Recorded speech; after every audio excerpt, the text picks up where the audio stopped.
All right. Hey, what's going on, everybody? Appreciate you for tuning in. We're back with another sports banter across the country podcast. We got Trajan from Wisconsin Sports on the Go. You got myself. Looks like we might actually get Aaron in on this one this week. So we'll have the full crew here and we'll have a lot of fun with it. Look, if you're new to the show, it's kind of the rebranding of the Base Loaded podcast, except for here we kind of just sit around, talk about whatever is kind of going on in the sports world, more so in like hypothetical questions and stuff like that. But you'll get it as we go on. As it says in the description, if you have a topic you'd like for us to talk about, put it in the chat, and we'll definitely bring it to the table because that's what we want from you, the interaction. But before we get into it, Trajan, how are you doing tonight? Oh, we're kicking. We're kicking. We're glad to be back. It's a great Thursday today. Better up here than down there. Everybody, this is serious. Serious before we get into the crazy of the show. Make sure you're praying for the people down there in Florida, Georgia, where Kyle's residing right now. Everybody in that southern portion, because they're getting whacked right now by Helen, Helena, whatever you want. They got to get some more scary names for hurricanes. That's all I know. Like Hurricane Bob is coming. It's like, what am I worried about Hurricane Bob for, right? But if you get like Mustafar, like Hurricane Mustafar is coming, I'm like, oh boy, like that sounds dangerous. Yeah. Like, I don't even want to mess with that guy. Like, I don't know. These names that they come up with, these like Hurricane Irma. Who's Irma? Like, that's not even exactly. That's supposed to scare me. Like, Irma's coming. Ooh, like watch out, here she comes. Like, gotta get better at naming these things. Something scary. Mustafar. That's Star Wars. See what I'm doing there? I'm throwing Star Wars out to start the show. There we go. Yeah. I don't know how they came across the whole naming technique for them, but now it's like people flex when they get the name of a hurricane or a storm that's their name. They're like, oh, they named one after me. And it's just like, I don't know if that's something you necessarily want named after you, but I mean, okay, it is what it is. Easy to remember and to pronounce. That is the from the World Meteorological. This is too big of words for me at this time of night. Basically, the World Meteorology Organization. It's using a system that involves rotating lists of names that are easy to remember and pronounce. The letters Q, U, X, Y, and Z are not used because they are less common and harder to understand. What if it's Hurricane Ziva? Like Ziva. That's pretty easy to remember, pretty easy to say. I don't know. That's kind of like Helen. Like, I ain't going to remember Helen. Like, why? I don't know. I mean, I kind of assumed it was like easier names, but I didn't know like that was the actual criteria for it. Learn something new. Names can be retired. Names can be retired after a particularly deadly or costly storm. They will retire a name. So we will probably never have a Hurricane Katrina again. True. Or an Andrew. What was the one not to, Michael. Michael is the one not too long ago down there. Yeah. And from what I've seen out of this guy or this woman or whatever you want to call this hurricane, because his name is Helen, from what I've seen so far, probably Helen will be retired too. So anyways, far off the topic there. Prayers to everybody in the South and yes, that they're prayers to the linemen, everything like that are heading down there to try and get power restored after this whole mess is through there, just from the show, from everybody on the show. Prayers to everybody down there. Basically, all I was trying to get at with that conversation there. No, it's a good point. Like it's a thing that people are bracing for. So yes, obviously hope for everybody's safety. But like I said, normally we just throw out a topic and we'll start discussing it. I actually had one, and this kind of goes back to a little bit of what we touched on sideline to sideline, if you saw that before. But rookie quarterbacks, like how they are evaluated, bust, and all this kind of stuff. Is it a fact that maybe fans and organizations are just unrealistic with some of these guys to the point that they act too fast with their evaluation on them? Because I keep thinking about the Bryce Young thing. I feel like there's a disconnect there between expectations with some of these organizations, especially when they've been terrible teams for years, like why they put all of their issues on one guy that they drafted kind of high, which one, your scouting department led to that. So if you had now have an issue with the guy, in this case Bryce Young, after a little over a year, maybe it's not Bryce Young, maybe it's your whole operation. But of course, none of these teams want to admit that they're the ones that made the mistake. And then if you look at like other guys, Caleb Williams, he's gone to an organization that's historically been terrible at developing quarterbacks. He's struggling to start with. And now the conversation's like, should they have, brought in a veteran, let him sit for a little bit and then play him? I honestly don't know what people expect from these young quarterbacks. Like, because during the draft process, everybody's like, the college game and the NFL game are too different. But then when guys come up and don't perform right away, they're ready to cast them aside without letting them develop. And I feel like that's like a huge problem with, well, probably the bad teams. I feel like the good teams kind of understand it. I know you're a Packers fan. Like, you see what they did with Jordan Love.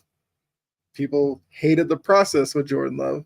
I know Aaron Rodgers hated it because he didn't like that they drafted his replacement when he wanted a wide receiver. But now, as it's played out, you're like, Green Bay knows what they're doing because Jordan Love is much better off now.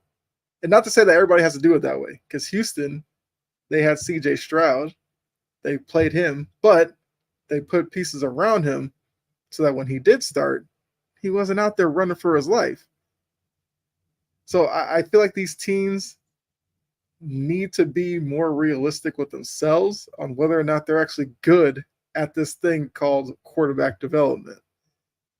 And like I'm saying, like, is it something that we're expecting too much from these top prospects? Or maybe some people might think it's a college issue. Maybe with the offenses that some of these colleges are running, they're not preparing these guys. Like, where do you think it falls in with why some of these quarterbacks don't necessarily work right away? Well, I don't think Caleb Williams' problem is the college thing, because Lincoln Riley runs a more upscale pro style offense there, wherever he was, Oklahoma and then USC. Like, that's what he was running off the bat. So, you can't say that with him. The big thing I would say, looking at Caleb Williams for first there, is that when you watch Caleb Williams now, we've talked about it before, he's so leaned on in the pass game, right? I mean, he's your quarterback. He's got to be leaned on, right? But 52 passes in a game against the Colts after the Packers ran 53 times against them and beat them. Mm-hmm. Like, why are you trying to throw the ball so much if you are the Chicago Bears? Now, that could be you don't trust your offensive line. You don't trust DeAndre Swift. Well, first off, why did you bring in DeAndre Swift then? There was no reason to. Why did you not just stick with Herbert in the backfield, and maybe bring in some other random guy to be in the backfield if you weren't going to utilize them as much, right? So it didn't make sense. So that was what I would say with Caleb Williams is I think they're leaning on him too heavily right now, which, he's your number one draft pick. But you said in the sideline to sideline, and I was watching that there, and I actually commented in. But this is the way that I see it is, and I believe Aaron has said this too about his Eagles. You got to build your offensive line first, right? If there's nobody there to protect your quarterback, your rookie quarterback, he's going to be running for his life. That was my biggest worry when Joe Burrow was going to the Bengals right away. I was like, Joe Burrow is going to be running for his life, and he kind of was. That first season with the Bengals was rough on Joe Burrow. He's a different kind of dude, though. Like, he's got that. He's a different kind of mentality to Joe Burrow. Now he's kind of maybe should start wearing other clothes to games and everything like that. Like, focus on football before what you're going to dress up as when you're going to play football. But Joe Burrow's a different kind of guy. But I'm looking at like Bryce Young. That's a terrible organization. They didn't put pieces around him. What was the last good, like, great piece that they had? I mean, Christian McCaffrey. He's gone, right? Outside of that, ain't much else happening out there. They got Adam Thielen there. His best days were in Minnesota, right? They don't have anything around Bryce Young. So we're trying to judge Bryce Young on being this, first off, young quarterback, right? And he's running for his life out there. Now, the problem comes in. Andy Dalton comes into that situation. He lights the Raiders on fire. They win that game. So now Bryce Young looks like he was the problem. He's not the problem. sometimes when you get this other quarterback that comes in, and it sucks to say, the team rallies, right? They're like, oh, we got this new guy or whatever it is, the Red Rockets in the room now. We're going to rally around this guy and we're going to get a win for him. Sometimes that happens and it makes us, Bryce Young look terrible. I don't think he is. I think if you put Bryce Young in the right situation, he's a good quarterback. I really do think he's a good quarterback. It's so easy for fans to immediately jump on the bus, the bus train of these guys. If a quarterback sat for 3 to 4 years, if Jordan Love would have sat behind Aaron Rodgers, and when we finally put him out there, and if last season would have looked like a train wreck through the entire thing, okay, now I'm sitting here thinking Jordan Love's a bust, right? Because he's had 3 to 4 or whatever it was years to prepare, and he comes out and he looks like trash. Like, you can call that guy a bust. Like, I could see that being called a bust. In this situation, I don't know if you can. I don't know if you can. I mean, Sam Darnold's kind of an anomaly to me because the Jets, I mean, they said he was seeing ghosts out there, and then in Carolina, he was just all over the place. And Sam Darnold's different. He's with Minnesota now, and he's lighting the world on fire, but I think he's going to come back down to earth at some point. Mm-hmm. I don't think you can judge quarterbacks so early simply because if you put, let's just say Bryce Young was with the, I don't know who's got a great, Kansas City Chiefs. Let's put him on the Kansas City Chiefs. Say Patrick Mahomes was poof, I don't know, he broke his leg or something. He's done for his career. Knock on wood, I don't want that to happen. But Bryce Young is out there with Kansas City right now, and he still looks like garbage. Right? It's still terrible. He's still throwing interceptions. He's still holding on to the football too long. Okay, now it changes your perspective on Bryce Young.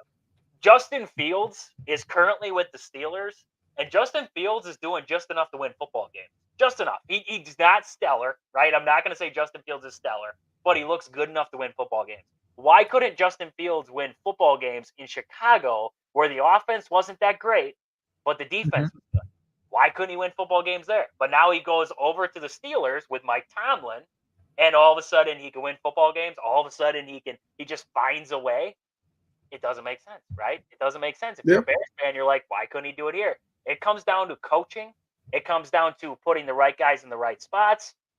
End of the day, that's all that matters. You got to have the right organization, somebody who's going to know what you need even before you draft that number one guy. Because right now, Caleb Williams, if they, and also I think I heard it was on ESPN this morning. I can't remember who was talking about it, but they said, you have or maybe it was Colin Cowherd. I don't know who said it, but they said, you bring in a quarterback to a situation where a coach has got to win, and this quarterback's got to, he's the quarterback. He's trying to coach his quarterback, but also he's got to win football games. That's where Eberflus is at right now. If he doesn't win football games, he's going to lose his job, right?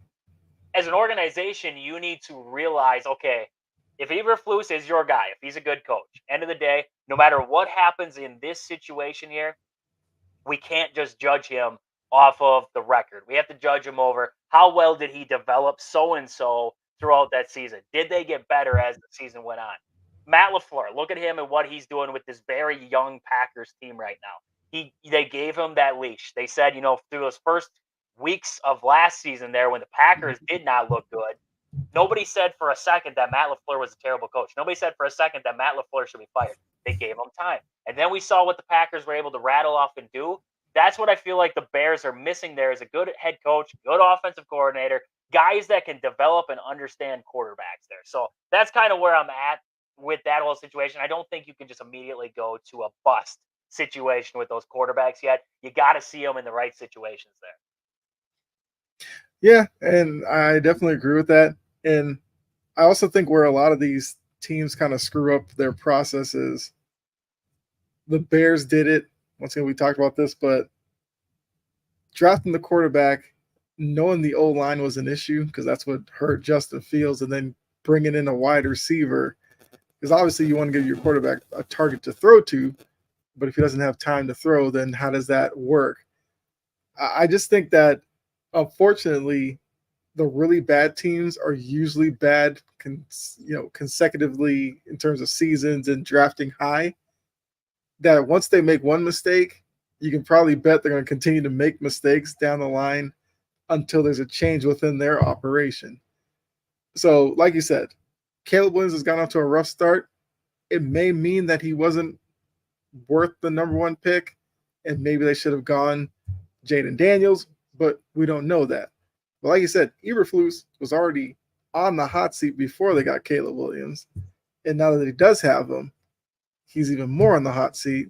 And now the problem becomes if Eberflus is gone next year, they bring in a new guy. Now you got to wonder, does the new coach even like Caleb Williams? And then if that's the case, Caleb Williams doesn't get the right development that way. So I just think it's, like I said, I just want to start off with this because I think it's an interesting conversation because obviously fans, live and die with their teams winning and losing. But I do think for fans, like the expectation needs to be realistic. Because look, I'm a Patriots fan. Yes, I would love to see Drake May play, but I also understand what the organization is doing for the future of Drake May. They're going to have him sit. He'll probably play at some point this year, but there was no need to start him week one. Because, okay, he starts week one, they lose, he gets beat up. What does that do for him? As the offensive line is trying to figure themselves out, he's, taking reps in practice and everything. He's developing that way. And he also has a veteran ahead of him that can, give him some pointers, which Caleb Williams, Bryce Young, these guys didn't necessarily have. I mean, Bryce Young had Andy Dalton, but, is not necessarily, not every young player is put into the best situation for them. And fans and the organization need to be patient. Like, that's just what it is. Because like I said, Jordan Love sat there for 3 years. I'm sure he was frustrated not starting, but he probably understood the knowledge that he was gaining while he was waiting. So yeah, I'm not going to write off any of these first or second year quarterbacks just yet. But I do think like third, fourth year into their rookie deal, yeah, you should have a pretty good evaluation of what they are. I also think that's crazy that some teams don't know what their quarterback is as they get to year 4 and have to ultimately make the decision on that 5th year option. I mean, I guess see the Giants with Daniel Jones. They were kind of forced into re-upping him because they didn't really have any other options outside of him. And now they're looking back at it as like, how do we get out of this? So that's just like a complete failure. Like, he had his opportunities to play, but you still don't know what he is or how good he can be or how bad he actually is. And you had to give him a bunch of money. And now you realize he's not the guy. So now you're just wasting money on a guy who you don't want to be part of your future. And unfortunately for Daniel Jones, if he does leave New York, he's probably not going to have the best reputation anywhere else. So he's just going to probably just be a lost cause at this point, which is kind of unfortunate for him. But once again, the Giants should have done their homework when they drafted him, not overdrafting him the way that they did. Like, if Daniel Jones was a second or third round pick, we wouldn't be as, disappointed in his up and down play as we are for a guy who was drafted top half of the first round. That's the biggest thing that's hurting him right now. And I think that's another part of it that, unfortunately, a lot of these players just can't get past. It's not your fault the team took you where they took you. Yeah. Like, you didn't tell them that. So it's just a weird dynamic to being drafted in the second round. Here's a third round guy. Here's a third round guy right here. Hey, what's going on? The team. That's all I know. Here he is. Yeah, what's going on, Aaron? What's going on? It's been a year, Kyle. It's probably been a year about since I came on with you, but it's all right. Yeah, his house is floating right now. His house is floating right now. You missed a lot. Like, you have missed a lot. Talk about dedication. Dedication. I know. Either that or I'm just crazy. Who knows? But yeah, I mean, Aaron, I don't know if you heard it. Right, I don't know if you heard it when you were coming in. We were just talking about how, it seems like the same suspects screw up these young quarterbacks. And unfortunately, we label them as busts probably too soon. And then that kind of carries with them throughout their career. And it was kind of like a question of, is it more of maybe a college issue and not getting these guys prepared, or NFL in that they're just being unrealistic when they take these guys so high in the draft. And because of that, they don't give them the actual opportunity to develop. Yeah, absolutely. I mean, Trajan and I talk about this all the time. With the Packers are a great example of letting a guy learn. Penix behind Kirk Cousins is like actually letting the game come to him a little bit. I like that Instead of guy. I like that guy. I think he's going to be a talent. I really do. we'll see. It's the Falcons. That's all I'll say there. No, But I agree. I think he'll be good. It's just can he take the Falcons anyway? That'll be the whole thing. But no, I mean, the Jets, the Browns. Like you look at some of these the Panthers. I mean, they've drafted how many quarterbacks and potentially ruined how many quarterbacks. Like that's the big thing. It's like would these guys have found their stride somewhere else? Like I think that's a big thing in the NFL. If you're drafted into the wrong situation with the wrong coaching, like it. I mean, these guys have been, if you're drafted early in the like, look at Josh Rosen. I don't even think he's in the league anymore. So it's like there's so many guys that have all the talent in the world. It's a lot harder at the next level, but if you're going into it and thrown right into the fire with no offensive line, the coaching is subpar. I mean, you're at a massive disadvantage. And like, I feel like some of these guys never actually, figure it out because of that, or they've been good their entire lives and now they face adversity and they kind of lock up and don't know what to do because you're getting scrutinized in the media, you're getting scrutinized on the papers, and you're starting to lose your confidence. It's just kind of like a train going downhill with that. Yeah, absolutely. And like even the worst part is you leave college like you're coming from USC or an Alabama or Georgia where you're used to throwing to like 5-star playmakers on the outside. You're handing it off to another 5-star player. Your coach is really good offensive mind. Your offensive coordinator is a top offensive coordinator in the game. You come to the NFL, oh, you're stuck with a defensive minded head coach, a conservative offensive coordinator, and it's not really working to your talent. Like, I don't understand how now we're going to try to evaluate you based off how you looked in college and now you're in the NFL system. That's nothing like that. And yes, some guys make it work, and others, it's just a harsh reality. Mac Jones can be seen that way. He got to New England, nothing like Alabama, and he struggled. A lot of fans looked at Mac Jones and said he was a bust. He's a bum. He can't play. And I was always one of those who, I liked the pick when they made it, but I also can understand that he was never put in the right position to succeed. Now he's in Jacksonville, backing up a guy in Trevor Lawrence who has his own issues. But unfortunately, he may never get the opportunity there.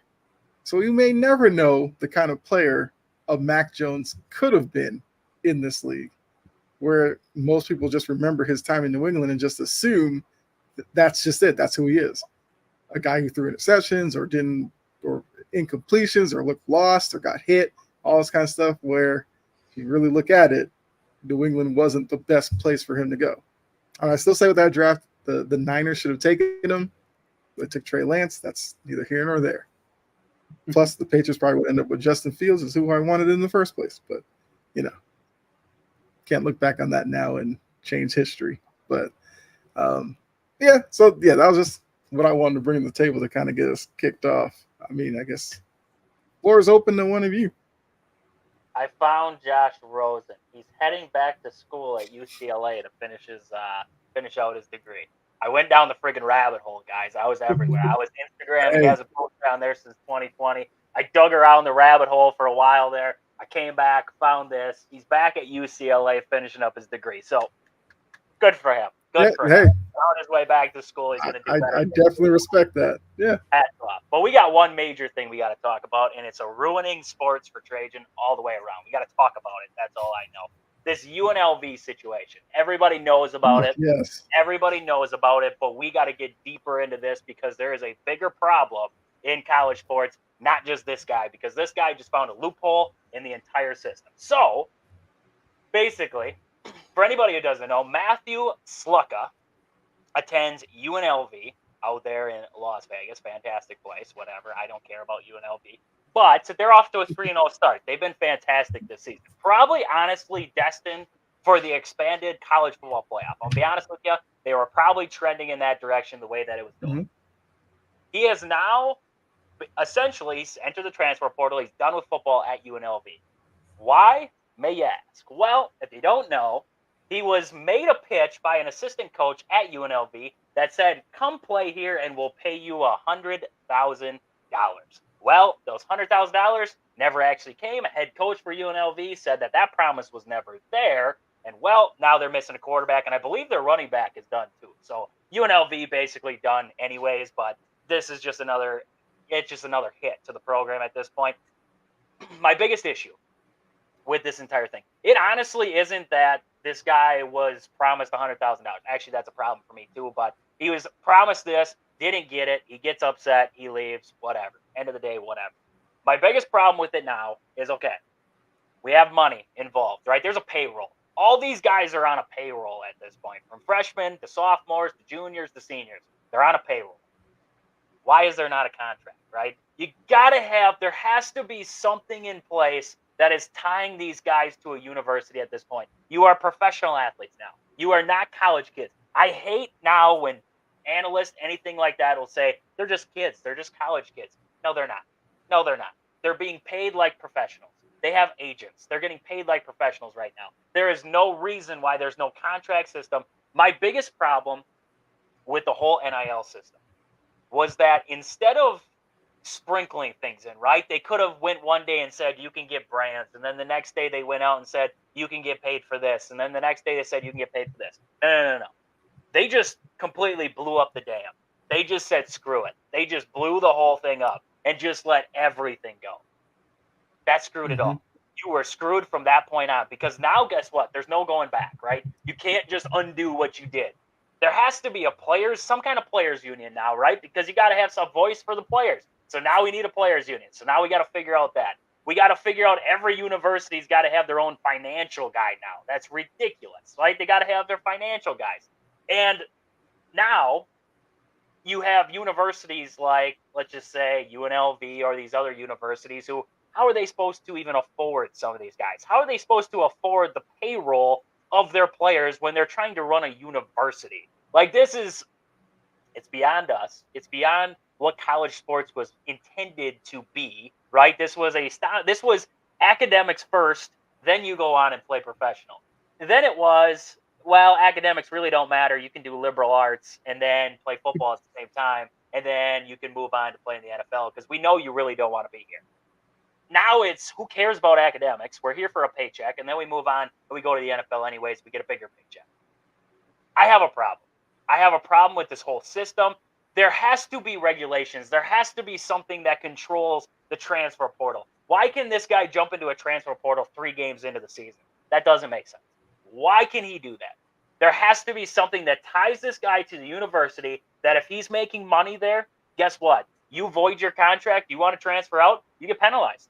Here, give us some money back, right? You got to pay the NCAA. As much as I don't think the NCAA, those greedy sons of guns, need more money, right?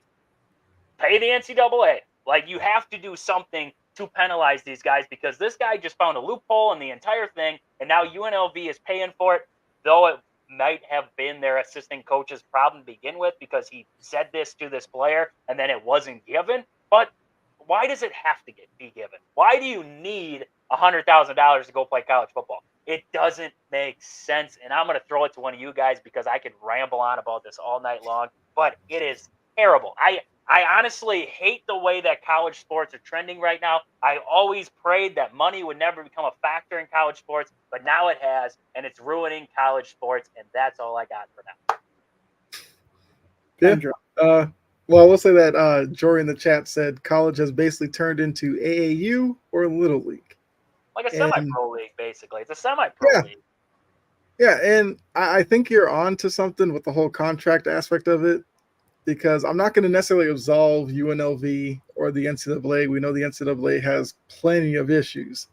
I think this is something that needs to be governed by somebody, but with the NCAA, it's just every school just does their own thing. So I think a contract would have helped in this, because if they did offer him $100,000, the contract would say, hey, UNLV, I'm coming here because you're going to pay me this. That way there'd be no confusion in any of this. Because now UNLV, like you said, is like, oh, we didn't offer him that. And the kid's like, you kind of did. Otherwise, I wouldn't have come here. So now he's leaving. And I agree. I did not want to come to this, but we knew with the whole Ed O'Bannon stuff from back in the day that it was probably going to get here because obviously these guys have jerseys and stuff. Fans buy them. None, the kids don't see any of the money, and that was going to be a problem. Which once again, maybe if the NCAA knew what they were doing, they probably could have looked ahead and figured out a way around this. But this is where we are in 2024 going forward. I feel like there's going to have to be some type of written agreement with these kids in these schools because the last thing we need is every year to get stories about kids being lied to going to a school and just entering the transfer portal because they're not going to stay there because that just makes it look even worse. I mean, some people have issues with the transfer portal to begin with, and I kind of see that. But now if we're going to start throwing kids in that are in the transfer portal because the school basically lied to them to get them to go there, which if you're not an athlete and you've been to college, you got a degree, and you're probably not working in your degree, you're probably like the college lied to you as well. I get that. But we're talking about on an athlete level. It is a potential problem, but let's just hope that this one instance is where it ends. And, some of these other schools obviously don't want to be front page news because you're now lying to kids just to get them to play football, which, once again, they're probably doing before, just not monetarily. I have a problem with it, like you said. You started the season there. Like, if you wanted to play the whole season unhappy, fine, enter the portal after. Doing it mid-season is kind of wild to me, but I see where he's coming from. Like, if I had options and I went to UNLV because they offered me maybe more NIL money, and then I get there and they don't give me any of it, yeah, I'd probably have a problem with the school as well. Because I'd sit there and be like, what else will they lie to me about? Maybe how do I know that the coach who came to my living room and said, oh, come play for me and I'll, help you get to the league doesn't have plans of just jumping ship, which we see a lot in college sports anyway. So as me as a star quarterback, am I obligated to stick with the school even though the guy I came to play for is no longer here? No. So because the NCAA lets these schools run their own ship, this is the kind of stuff we're going to get.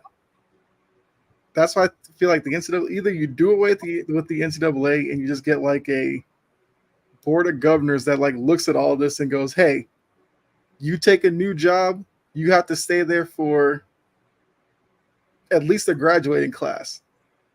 Like a 4-year period, you can't just jump around and go to other schools. That might be hard to do, but whatever. Because at least that way, if a kid gets recruited by somebody, they'll stay there.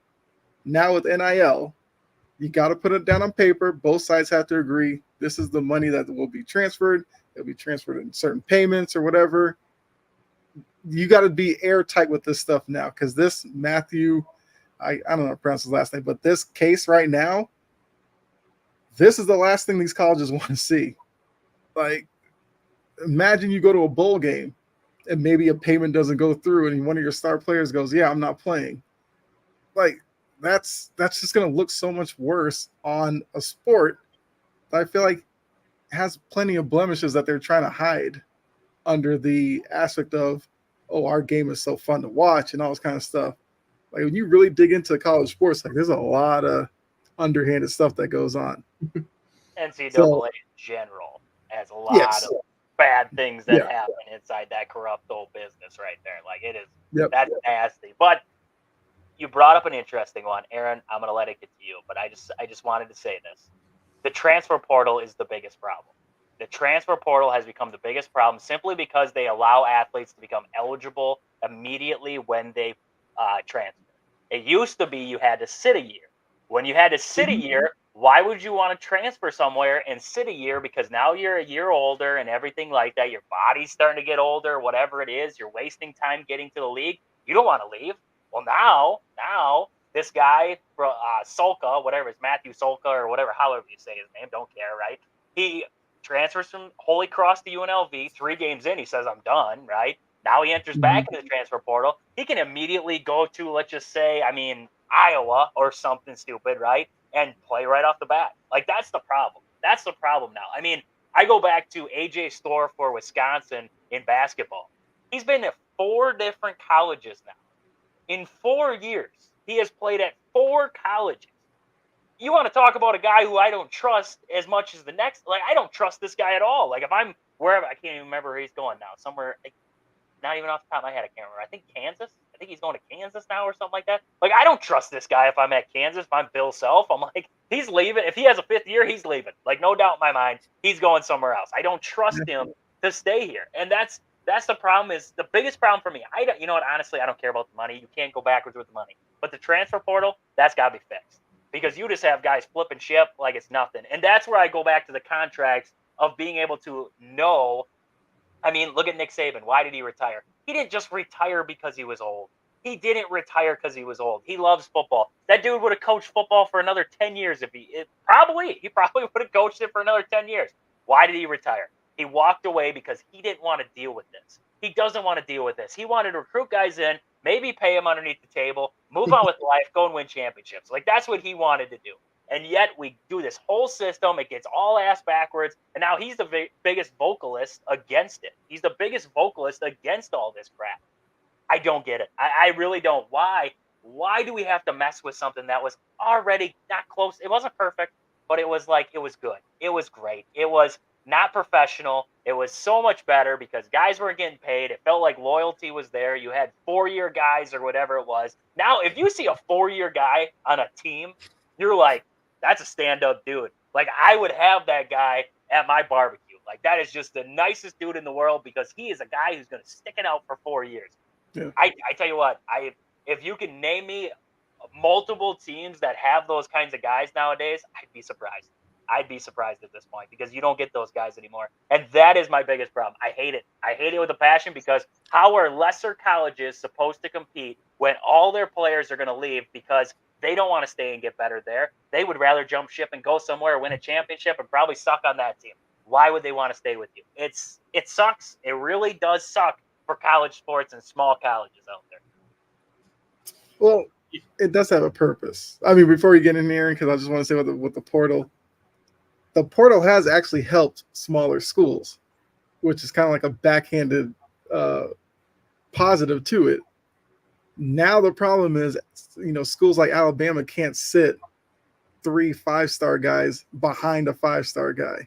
I love that. At a certain point, 2 of them are going to leave and go to they'll leave, go to a lesser school because they know they're going to start. So that part of it, I do like. The main part of the transfer portal was coaches could leave and didn't have to sit a year, but kids, if they left, had to sit a year, and a lot of the kids didn't think that was fair. So that's why they put that rule in with the transfer portal. And also, Jory said, like Little League, but instead of playing time, it's money. Which, because it's very, very similar to that. So I just wanted to make sure I didn't forget her comment. But yeah, Aaron, you can go ahead and well, like it's such a. I mean, this is such a load. It's like now by the time you guys are going back and forth, like there's so many things that, like I definitely agree with both of you on all this. It's just like my thing is like obviously there's a huge Penn State bias, right, for me, and then I hear Penn State, they're like, we're not going to pay our players on payroll. Like that's just not what we're going to do. So that kind of worries me because I'm like, all right, how are we supposed to compete with like shoot, I just said his name. I can never remember his the Ohio State Ryan Day. He like at the beginning of this summer, he was like banging on the table, like we're getting our players paid. All the donors, you guys need to shell out your pockets, get these guys paid. And just another reason for me to hate Ohio State. Just you put a gasoline on the fire for me when he did that because I'm like, I get it. Like Drew Allar, the Penn State quarterback's getting NIL money, but he's not getting paid from like they don't have a payroll set up for the Penn State and Indy Lions, if that makes sense. Where Ohio State's like, okay, you're getting $2 million, you're getting $3 million, you're getting $700,000, like so on and so forth from the school itself. So now you have that. Like we saw Texas A&M, they're paying their guys a boatload. Like there's there's programs out there that are just like shelling out money, and it's like, luckily, I don't know if it's like something to do with just like they have a good core of guys, but nobody's transferred out of the Penn State core throughout this process that at least is meaningful. I mean, we've had, running back here, whatever, not guys that really matter in the grand scheme of things, not star players, but to me, it is like Trajan said, it's ruining college sports to me are maybe I can kind of say still, to me, they're still the most pure forms of athletics there are. Like the traditions are just, I mean, you have 100 years traditions. You have like these stadiums are cathedrals basically. I mean, look at USC. Like there's all those things that are just beautiful about college sports and like college football specifically because it's like the biggest stage. But it's getting to the point like you guys said. I mean, you're seeing not to pick on Wisconsin, but like what your quarterback came from Miami, so now you got like a guy, you're taking on a second or third year guy from another school, and like it happens everywhere, and it's going to keep happening everywhere, and it's not going to slow down.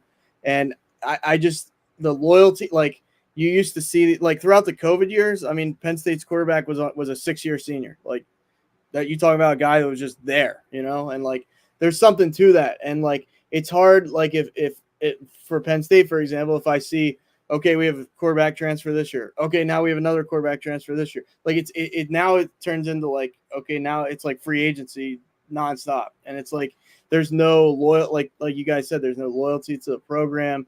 Like college is about team, it's about all those things, and like kind of growing up as men through the program, and now it's just like, okay, what's the best situation for me this week? Oh, UNLV is not working out for me. I'm going to go to San Diego State now. Oh, that's not working out for me. I'm going to go to Arizona State. Like it shouldn't, to me, they have to, you have to at least play somewhere 2 years for me. Like if you're going to do all this crazy stuff, like you got to lock these, because guys are just going to jump ship immediately. Like let's say Ohio State loses 2 or 3 games. How many guys are going to jump ship then? Oh, I can go here. Michigan's a little bit better. Like it's just going to get a scrambled up mess. And I have so many problems with it. I just hope somehow they get it on track, but right now it's like haywire to me. No, I agree. And like the thing with the transfer portal is I get the purpose.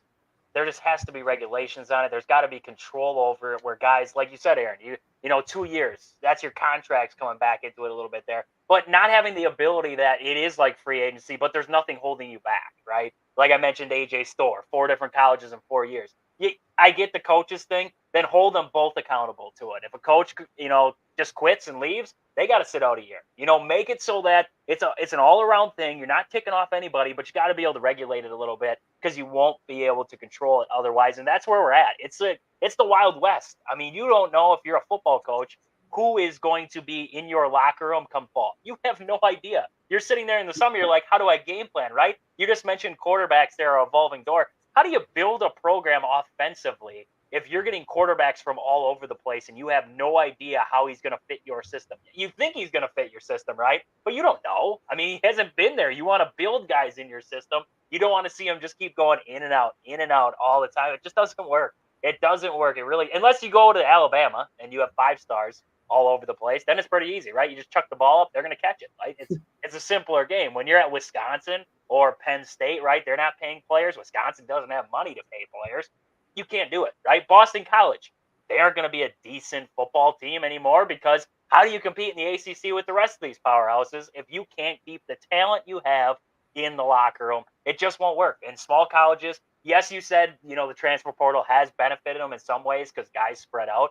Yes, but no, because once that guy has one good year, guess what? He's gone. Like, there's no way he's staying. He's going to win a championship somewhere else. He's not going to stay there. They use that as like a stepping stone, basically, to get back to a big program. And, the 5-star recruits sitting behind 5-star recruits, if you're stupid enough to go to a place where there's 4 other 5-star recruits when there was 5 other colleges recruiting you and you could have gone there and started right away, you're just a doorknob. Like, I don't know what else to say besides that. Like, unless you really want competition, right? Graham Mertz, when he came to Wisconsin, he said simply he had offers from Alabama. I mean, I can't believe that because the dude's, he couldn't read a book.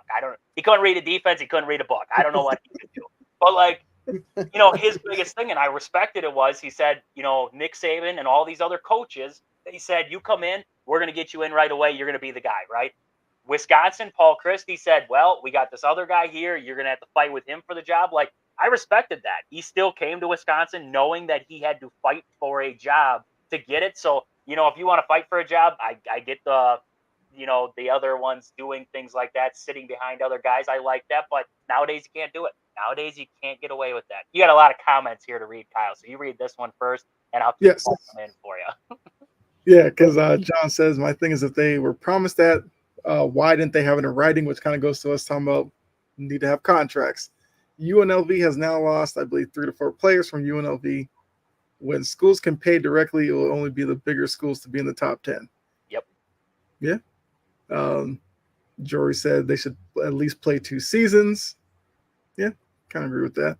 Has to be across the board on all sports. More people transfer in basketball than you think, and they can be one-and-done players. Football, I think they have to stay 3 years out of high school before the draft. Yes, that is very true. Yep. And I know Jory put Roll Tide, first world problems. You know what? Now, up here in Wisconsin, we're giving you the middle finger right now. That's all I know. I can't do it right now because we are a family-friendly show. But just so you know, underneath the table where you guys give out all that money to these recruits back in the day, guess what? We're pulling the middle fingers down there, right? But also part of that was with the playoff only being 4 teams, most guys felt like they had to go to like 4, 5, maybe 6 schools to have a chance. This is why I've been a proponent of 12, 16 teams in the playoff. The more teams you give opportunities to, the more schools have opportunities at big name players. And especially when you give one opportunity to a smaller school like a UNLV, now if you're a top prospect and you're sitting behind 2 guys, you go, well, UNLV had a good year last year. If I go there, I might have a shot at a playoff spot.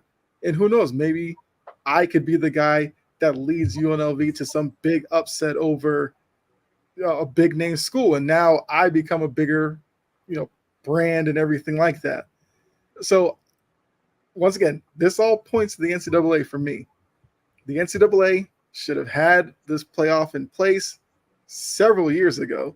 It would have helped with conference realignment, because you can't tell me most of these schools didn't move because of the 4-team playoff. We would probably still have the old Big East. The Pac-12 wouldn't be on its last legs. The ACC wouldn't be threatened like every year, because that's the reason why Florida State and Clemson want to get out, because they see the ACC is going to fall by the wayside when you have the SEC and the Big Ten controlling everything. I think luckily the ACC is going to like rework their like market deal and all this kind of stuff to make them happy. But it's like, a lot of this stuff is just unnecessary. But once again, because the NCAA isn't an actual governing body, they've allowed all this to happen. And it's probably going to get a lot worse, because it's going to be, like I said, somebody's going to find a bunch of loopholes. You'll have schools claiming that other schools are cheating and all this kind of stuff. And it's just going to be one big cycle. So college sports are what they are. I mean, Aaron, you said like it was seen as like pure and everything like that. I think the game day experience was. I think most fans understood that NCAA and like the stuff underneath, it was all crooked. But on the field, yes, love that. If with it the was ADs and Wisconsin and we still suck, I'd be very upset. It's like in 2018 when the Astros got banged for cheating, back in the banging on the trash cans. And then I believe it was the Cubs and everything like that. They were trying to say the Brewers were cheating in 2018. I was like, are you effing kidding me right now? We didn't go to the World Series and we were cheating. Like, we suck at cheating. Like, you're telling me we suck at cheating. Like, we couldn't win while cheating? Like, we suck. I don't know what else to say. I was like, come on now. Like, okay, we cheated. Great. We still lost. Like, what? Like, if you cheat and lose, like, who cares about that guy, right? It's when they do good when they cheat that it matters, right? Yeah. I just don't want to see, like you're talking about the expanded playoff there. And I'm fine with it. I'm fine with the 12. Just don't go too crazy with it. Don't get too buck wild, right? I mean, 64. They're talking men's basketball. Yeah, you don't want 64 like basketball? No, Thorny, Thorny. they're gonna piss me off when they make that bigger. I mean, they're talking 72 to 76 teams. Like, are you shitting me right now? Oh, family friendly. Yeah, I'm sorry. Like, are you kidding me right now? Like, why? March Madness is like the most perfect thing that has ever happened in the history of mankind. The moon landing, everything like that, I don't care about it. March Madness is the most perfect thing outside of the man upstairs that has ever happened, right? And why? Why 72 to 7? Why? Why do we need more playing games? It's a prestigious tournament. You're the top 60, well, not top 64. You're the top teams. You won your conference. You get into the tournament. I'm going to have some like 12 loss teams, or not 12 loss. I'm thinking of like, I'm thinking wrong here. You're going to have like 15 to 16 loss teams that are going to be sitting in the NCAA tournament there, and they shouldn't even be sniffing it. There's a difference, though. For every, Duke and all these teams, Don't do this to me. Don't do this. you got George Mason, who was a team that barely got in and made the Final Four. Once in a blue moon, right? Once in a blue moon. Yeah, but that's been my thing with college football. Don't be afraid of that once in the blue moon. Oh, no. Football's different. Football's different. Like, if you threw George Mason's football team out there against Alabama, like, they're getting routed. Like, remember when Cincinnati got routed by Alabama. Destroyed TCU got that's going to happen, though. But that's going to happen. But football's different than basketball. There's gonna come a year. There's gonna come a year. Watch. There's gonna come a year when like Tulane gets in as the Group of 5 highest rated team, and they're gonna go up against like Ohio State or something. And 1 year, Tulane's gonna beat them. Sure, college football fans might lose their mind because college football fans out of every sport, maybe besides baseball, they hate change more than anything. And the first time that happens, they're going to curse the playoff and say it's the worst thing. I, on the other hand, will say, thank you. This justifies it. Because we can't just assume that the only teams in college football that can win a title are Alabama, Ohio State, Michigan. Like, there's plenty of schools out there. There's like 400 of them. Who's to say that in one of these random years, one of the non-big boy schools can't win a title? I'm going to tell you this. Why is that a problem? Badger fan, it doesn't just happen. It doesn't, like, basketball, baseball, softball, volleyball, like those crazy things happen. Football's like, I mean, tell me this season, where was there an upset outside of like Florida State, but they suck? I mean, tell me another. Northern Illinois beat Notre Dame. I don't count Notre Dame. They don't count to me. Who did Michigan lost to who? They lost to Texas. Texas. Oh, they were favored anyway. Yeah. Texas was higher ranked. John said James Madison over UNC. I don't count UNC. UNC. Yeah. That's a basketball. And Kyle, look at like what Ohio State hasn't won it even since like 2016, something like that, 2018 or something. Like it's been a bit. So like if you look at like the rich get richer in college football.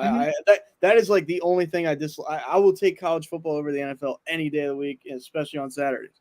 But like there's like look at the rich in college football. Like I just keep bringing up my team, but we're the stepchild to like Michigan's like, yes, we get to play Penn State this year. Ohio State's like, can't wait to play Penn State because they dominate. And like everybody says, oh, we would have made the college football playoff 7 of the 8 years, if whatever. Every time they play at Penn State, and I'm like, who cares? Like, we're not going to beat those teams. Like, it's. I'm not saying it can never happen, but like I've seen it's written on the wall. It's written on the wall that like we're absolutely up against it. Like you'll see an upset in like week 2 or 3, right? Like hated y'all so much. I tell you what. Early season upsets happen. But all those early season upsets, if you put them at the end of the year, especially in a college football playoff, good luck. Like if you get Alabama in the college football playoff against, let's go back to when UCF was crying that they wanted Bama. If you would have gave UCF Bama that season, Bama would have steamrolled them 3 different times and then asked them nicely if you actually want to come out for the fourth quarter because we will let you go home now. Like I understand upsets happen in football, but it's it usually happens early in the season or it's a rivalry game, like, middle of the season between like Minnesota and Wisconsin, if Wisconsin's high up or whatever it is, right? Texas, Oklahoma, like Yes, something like that. it's so hard, and football's different for me, right? Because it's even like NFL. Generally in the NFL, this season's been whack, but generally in the NFL, if you get like the dumpster fire Browns going to play, the New England Patriots, like with Tom Brady, Brady was going to win. Like that was almost like book it, stamp it, take it to Vegas. Like that was it, no doubt in your mind, right? And basketball's different. Basketball's like any given night, if your star shooter's cold on UNC, there's a good chance you're going to lose that ball game. Like that's just how it is. He carried you this far. He gets cold, you're screwed, right? He gets hurt, you're screwed. It's the upsets happen so much more in basketball just because it's different. I don't know how to say it. It's just different because basketball is so hot and cold. Whereas football, if you get Alabama against Tulane, you're putting power against. I mean, you got average guys against your guys who are going to the league. Like it's just a different kind of grown man football. Even the Browns, when they suck versus the best Alabama teams, they always said the Browns would win. It's just a different kind of strength, athleticism. You can't replace that. So I don't know. You expand the playoff, yes, that's fine. But if you get too buck wild with it, you start getting these not so great teams in there. It's just going to be routes in the first round, and then you're going to go to the second round, and then you're going to finally get some real football. I mean, look at Alabama versus the Citadel mid-season. Like that's not even a game. Like that's like, why am I watching this? It's 64 to nothing. Second quarter. John alluded to that too. That's a problem that the NCAA has. Why is it that Alabama can schedule Tennessee Northwest, Citadel, I don't know, Church of Latter-day Saints or something? They can schedule like 4 games like that and make, I don't know. I literally just pulled that one up, but they can schedule 4 games like that, make a playoff. Oh my God, that's a place. Well, there you go. See? The Church of Jesus Christ of Latter-day Saints. Maybe I don't think they're a school, but they have a church. Hey, it could happen. But it's like Alabama can schedule 4 games like that and be pumped up and put in a playoff. But let's take Aaron's school, Penn State. If Penn State schedules 4 schools like that and they win, they'll like penalize Penn State because they'll say, well, if you look at the totality of their schedule, it wasn't as good and everything like that. Well, why are these schools on different levels? It should be, like John said, Alabama should not be able to schedule those. Like, you want to schedule them like your first game or two, fine. But Alabama will strategically put them in their schedule before certain big games, and I don't think that's fair. It's definitely not fair. BC can't do that. It's not fair. Wouldn't benefit from that. Alabama, you look at the SEC as a whole. The NCAA looks at the committee looks at the SEC and they say like 1 through 9 or 10 are like, these are good wins if you win this game.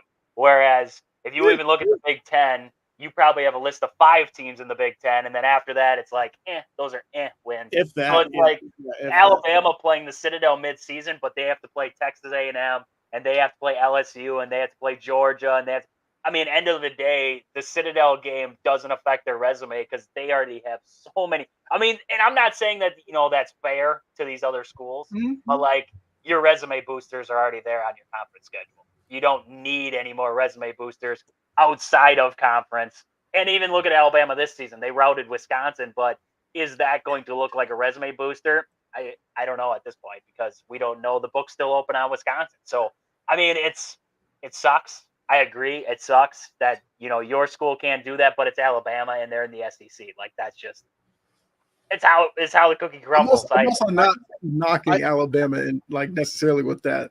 It's just that, because the way the committee looks at the SEC, they overrate certain teams in there. Nope, so I agree. If Alabama beats Mississippi State, on the grand scheme, Mississippi State's not that good, but Mississippi State gets a boost for being in the SEC. Where once again, if Wisconsin beats Iowa State, they'll say Iowa State's not as good as Mississippi State because Mississippi State plays in the better conference. I'm like, what are you talking about? It's Division I school. Each week you have to go out there and play. if you use your eye test and you look at Wisconsin and you look at Team X and decide Wisconsin plays better, what do I care if the other team plays in a stronger conference? Just put the better playing team or the better formed team in the playoff. Like, I think it's like Kyle, to your point, I think it's how Alabama schedules it, right? Like Mhm. they will kind of get that game where they know they're going to blow that team off the field right before a big game, like you said. That happens.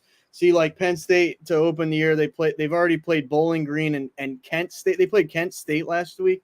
They have the worst offense and the worst defense in college football. Hey, And but it was, Bowling Green, that's a team. That's a team. yeah, If but they I would have was beat one of those teams, they could have been a college football playoff team. Like if they would have beat Penn State, or who the heck did they just play? They played them close too. Somebody else who was good. It was somebody else who was good. but that's still like, to me, that's they played Texas A&M. They were down. They've lost by 6 to Texas A&M. Yeah, they played. But- If they would have beat one of those teams, man. I don't know. Like Bowling Green. I get they've played well, but to me that was like you can't have, like, in my opinion, you can't have that. Like, if you're going to be a national champ, like Penn State, Wisconsin, who else in the Big Ten? Illinois. Everybody's pumping up Illinois like Illinois is amazing. Okay, we'll see. Well, I do like I do like him. I do like him, but he kind of called. Anyways, but the whole like gist of that is like you have to play who's in front of you, but I think some of the schedules are more favorable for certain, like schools in the SEC, for example. Oh, we're going to schedule this Kent State game right before we go play Georgia, so we don't get banged up. We don't, it's not like it's a heavy, just violent game. Like you go play Tennessee, boom, you go play Georgia, like you're just getting banged around, like it's madness. But like for Penn State, I have to go against, like, yes, I'm biased, but I have to say, you know what? It's who you're playing week in and week out does matter, though, because like Trajan said, to me, it's probably less than 5 teams. Like it's probably Ohio State, Michigan, USC, Penn State right now. Everybody else does not matter in Illinois, and because now Nebraska has a loss already. Obviously Wisconsin has one loss or two. Yeah, like Oregon, we don't know what Oregon is. Like there's like 3 or 4 teams, and even Penn State's on the outside because they've, we'll see if they beat Ohio State or USC. We'll see. Mhm. But it's like the SEC is so. I mean, Georgia, it's Georgia, Alabama, and obviously Tennessee this year has been pretty good. But it's I have to go with like that strength of schedule does matter, though, because it's. I don't know. I just, now the Big Ten is hard to judge because we're seeing like the USCs of the world, the Oregon, but like in years past, I would say even if Ohio State ran through everybody in the Big Ten, beat Michigan, beat Penn State, beat Wisconsin, everybody by 20, let's just say, but Alabama's demolishing people in the SEC, or even if they're winning by like 7 to 10 points over Georgia, I'm like, dude, Alabama's better. Like the SEC clears the Big Ten. Like it's not, I wouldn't say night and day. That some people say it's night and day. I mean, you saw Michigan, obviously all the scandals and stuff like that, but we saw Michigan run the table against Alabama, and win the whole thing. So I'm not going to count out a Big Ten team, but it's more so like who are you playing week in and week out does matter. And like, obviously there's more trust in a program like Alabama than there is in trust in even Ohio State as of recent years. Ohio State's not like, they get beat up by Michigan. They haven't done all that much if you look at the grand scheme of the national championship, picture. So that's kind of where like I draw the line on. Yes, it matters. Like you have to beat. I almost think in the Big Ten you have to beat everybody, and you have to beat everybody decisively. Like Michigan kind of took care of everybody last year. It was just like a massacre. They killed Ohio State. Everybody in their way. They just went right through. No, yeah, that's a valid point, especially for somebody, once again, grew up in the Boston area where college sports are whatever. I watched a lot of Big Ten football, then moved down to the South. Obviously, got jumped into the ACC in the SEC part of it. But one thing that always got to me was a conference like the Big 12. Big 12 was supposed to be a major conference, and it always seemed like to make it out of the Big 12 and be considered legit, you had to go undefeated.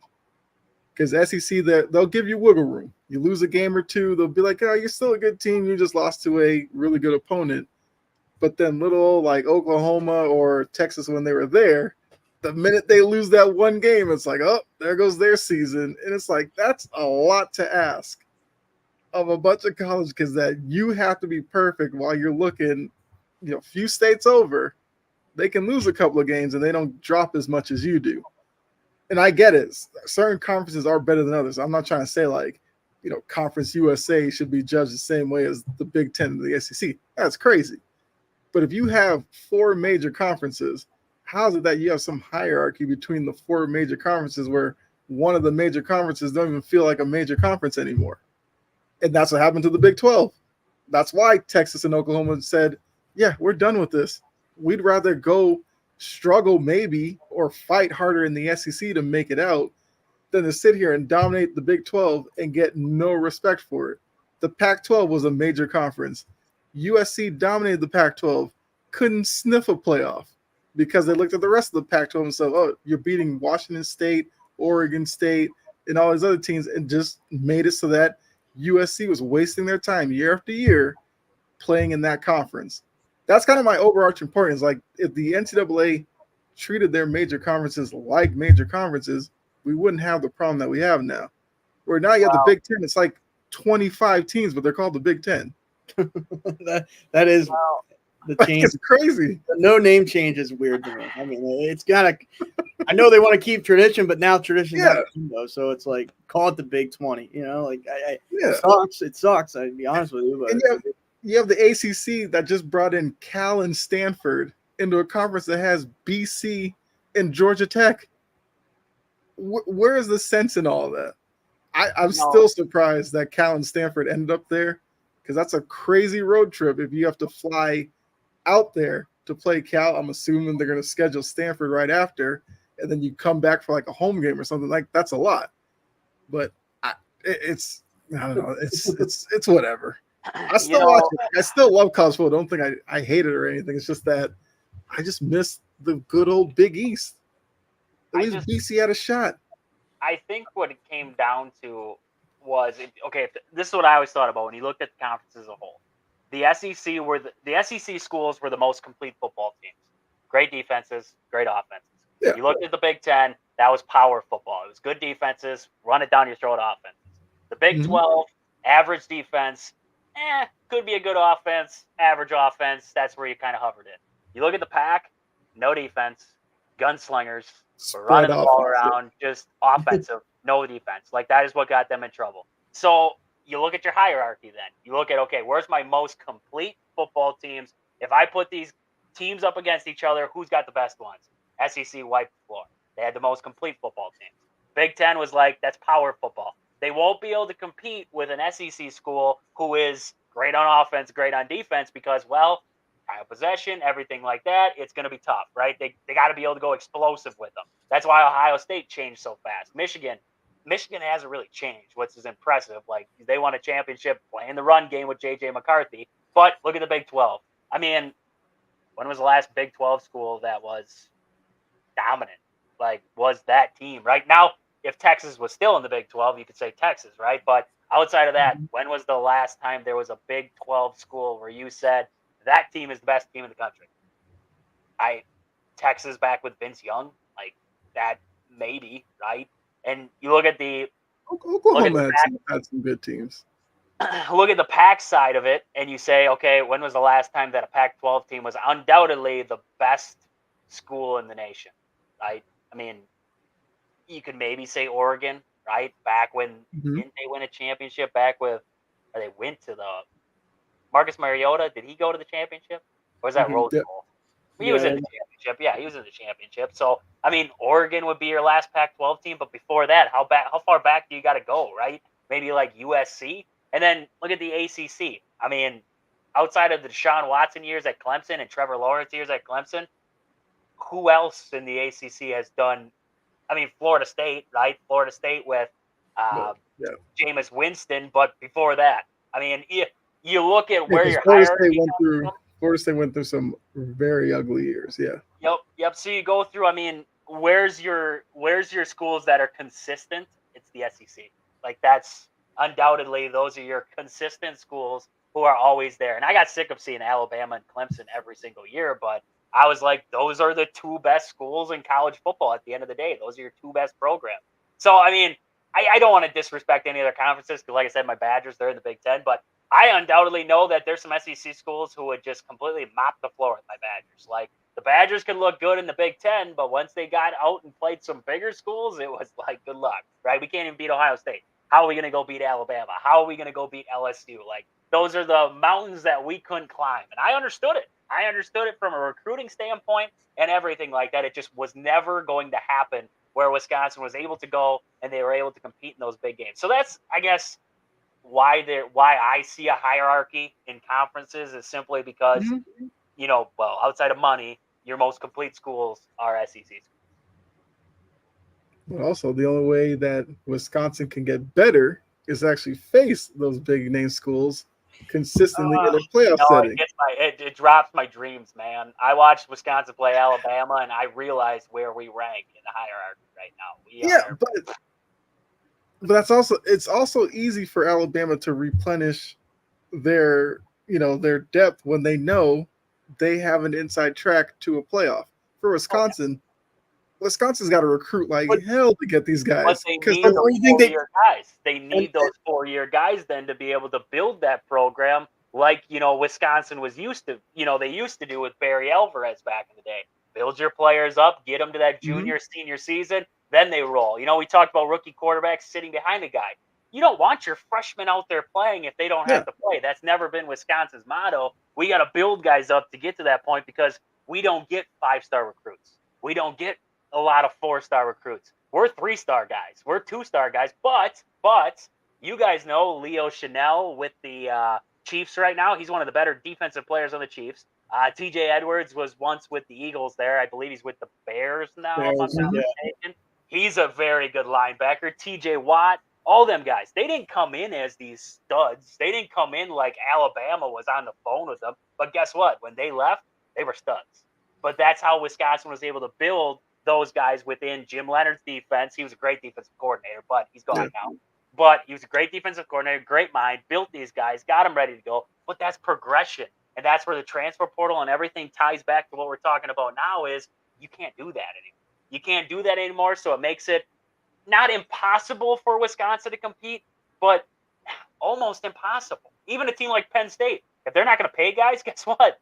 You're going to hit the bottom of the totem pole too pretty fast. Like it's going to be hard to compete in a league where the SEC is paying guys, the ACC is paying guys, and the Big Ten and some of those schools are saying, well, we don't have money for it. We don't have enough money to do it, so we're not going to be able to do it for you. Yeah, and Kyle, don't you think like Alabama is like just a freight train going down? Like it doesn't matter. Like you could coach Alabama. I truly believe that.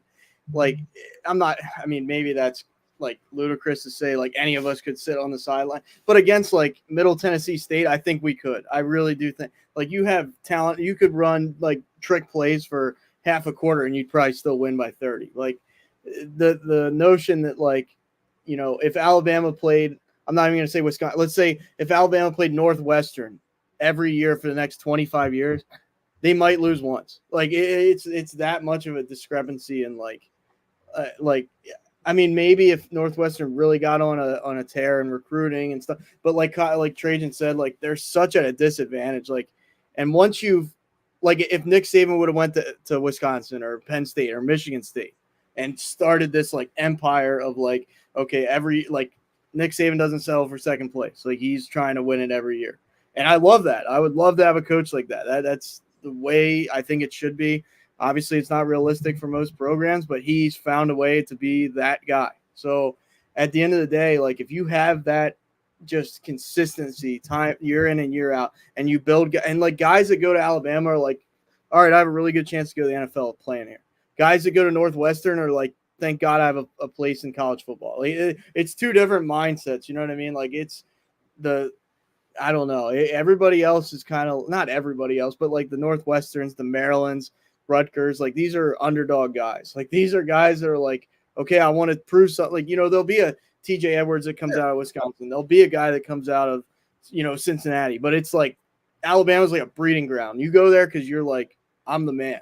These other guys are like, I have to prove I'm the man. Obviously, same thing at Alabama, but you're like royalty for going to Alabama.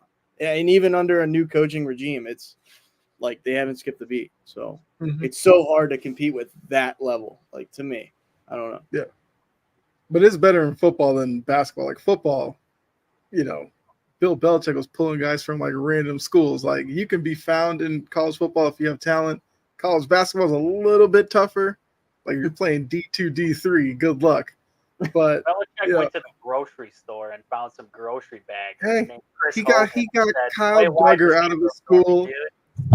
He got Kyle Duggar out of the school I had never found or never heard of, and the guy's pretty good. So, I mean, it works in college football. But basketball, you don't want a guy playing at, I can't even think of a random school like that, but like Delaware Tech. Like, you're not going to take the lead guard from Delaware Tech when you can, pull off of Purdue or some of these schools. Like, you're just not going to do it. But football, usually stuff translates. If you have speed, it'll translate. If you have kind of like what you're talking about, Aaron, like if you're tough, you'll be tough in the NFL, and coaches can use that. So they'll pick out little traits from you. I mean, I still wonder sometimes how like some of these guys go out there and scout at these small schools and pluck out talent that actually translates to the NFL. Like that's a legit skill, but it does happen. Like I said, college basketball, not so much. Interesting fact. Chris Hogan played lacrosse at Penn State for 3 years before he transferred to Monmouth, right? Monmouth. I didn't even know they had a football team and played football, and then ended up being a Patriots Super Bowl champion. Like, it's just stupid. The game's stupid. It's all stupid. Well, Belichick has some weird obsession with lacrosse because Chris Hogan wasn't the only one. He had a couple of other guys who played lacrosse as well. I don't know what it was, but he liked lacrosse like that. I mean, he took Julian Edelman, a quarterback at Kent State, turned him into a wide receiver. Well, I don't know if Julian Edelman was ever going to make a quarterback in the NFL. So, hey, Lamar Jackson's a running back playing quarterback. Why couldn't Julian Edelman do it? Because he can't see over top of the offensive line. They'd have to get him a step stool back there. Hey, Drew Brees was thrown off his tippy toes. Okay, it could be done. That's a special case. Yeah, it's a special. John has a trivia question. Apparently, basketball player dominated in a Power 5 team, and he played on Spartanburg Day School. Can you name him? He apparently went to Duke. Spartanburg Day School. Basketball player went to Duke. Is he a tight end? Is he a tight end? Was he a tight end? No, he said a basketball player. Oh, we were just talking about football. I thought he maybe went to football after that. I don't know. Basketball. He's all around basketball. I mean, we were talking about college in general, I guess. I don't even know what the Spartanburg Day School even is. Like, is that like church camp or what? I have no idea what that is. I know Spartanburg is in like South Carolina, so I'm trying to think of who went. How relevant at Duke? Like, am I talking like we all hate Christian Leitner relevant, or am I talking like, some bench warmer, like I don't know, some crappy guy from Duke? I don't even know who's crappy. Some bench warmer. Like, what are we talking here, John? What are we talking? Zion, you can't give it to me. I said that. That's right. Zion did go to Spartanburg because I remember those high school videos. Yeah. Why didn't you tell me if he was relevant or not? Like, there's irrelevant guys you could have named. That's okay. I guess that kind of goes against my point a little bit because how many guys do you think are recruiting at Spartanburg Day School? Okay, I'll take that. Still happens more in football. I don't like Coach K, but Coach K was different. Yeah. But he was a guy who hated the one and dones and had to eventually come to grips with you're not going to win unless you embrace it. That's 'cause I think Tom Izzo was kind of the same. Like, a lot of those old school guys weren't down for the one and done, and then they realized, oh, John Calipari's dominating at Memphis with one and dones. Like, we have to kind of get on board with it. Oh, John Calipari's dominating. Come on, Kyle. He ain't dominating. I was just throwing a name out there. He ain't dominating nothing. Come on. Tom Izzo still hasn't accepted anything. He's up there at Michigan State thinking I don't have to use the transfer portal to try and win. Last season, he didn't get anybody out of the transfer portal. Now he's like, maybe we got to open up the doors now. Well, look, to Tom Izzo, he won with like Mateen Cleaves and guys like that. He feels pretty set in his ways. And I mean, I respect it on certain levels. It was probably why you may not have heard Michigan State really be a major player in a while. Oh, Rick Pitino. Good old Rick. That was different, Johnny. That was Slick different. Rick Pitino, man. That dude was paying women to come in there. He's a different kind of dog out there in Rick Pitino. Yeah, he was doing some substance. They were bringing some substances into. He had a different method. He had a different method for sure, right there. Not to say he's the only one, but he's definitely caught up in it. Oh yeah, he was caught up in some bad news. That's all I know. I'm surprised they let him back in. Well, I mean, he went from college. He tried to bring like the college game to the Celtics, and it just blew up in his face. He went back to college. He was at like some small schools. I think he's at a bigger name school. I kind of lost track of Rick Pitino, but he was at Louisville. That's when he started hiring all the escorts to come in and. Yeah, but then he like left there. He left Louisville kind of. Yeah, but he left Louisville, was like under the radar, and then he like popped up randomly at like Siena or something. You're like, what the heck is Rick Pitino doing at Siena? Oh yeah, he's at St. John's now. Yeah, thanks for he's escaping all the allegations. He's like Pete Carroll. He just runs away from his problems. So not big run. Well, he didn't really run. He was kind of forced out when they found out about the whole scandal of the ladies and everything. He had to go away. Yeah, but he, I don't know. I mean, Harbaugh bounced from Michigan in time, got the Chargers job, and NCAA. He ran from his problems. That was a dude who ran from his problems. Yep. Because right now he'd be suspended if he was still in college football. Yeah. Iona was a school, not Siena. Because, Rick Pitino was coaching in Puerto Rico. Like, what? When you're good, you're good. I don't know what to tell you. It's not like he was a bad college coach. Like, he was a good college coach. No, he's a really good college coach. He's stunk in the NBA, but he knows his college stuff. Yeah, Louisville was good under Rick. Louisville's been irrelevant since Rick Pitino was gone. Like, they haven't been relevant to the world. I mean, the last thing I remember from Louisville was it was a national championship when that Kevin Ware broke his leg. That was nuts. I can still see that because they didn't flip the camera fast enough, and you saw it. You saw it happen, and it was just little trades watching that thing on the TV, and it was like, oh, well, that's gnarly. I feel like the camera people didn't believe what they were seeing. No, I had never seen an injury like that. Yeah, they were just like, do we like? Oh, we're just gonna stay here, and it's like the network didn't even start watching this. Yeah. I was between that, like the Gordon Hayward one with the Celtics, like that was crazy. And that was like game one, right? Like the first game of the season? Yeah, first game of the season. And I remember that game. I was so excited that they got Gordon Hayward because I've always been a Gordon Hayward fan.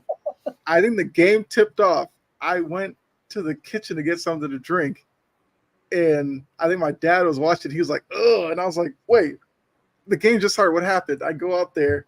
I see Gordon Hayward on the ground. I'm like, okay, he's on the ground. Then I look at his leg and I was like, something's not right about that. And then they showed the replay and I was like, the season's over already. I mean, they had a decent year, but for a guy that I was so excited to see finally play in Boston, for it to just go like that in like 5 seconds into the game, I was like this dude's just cursed.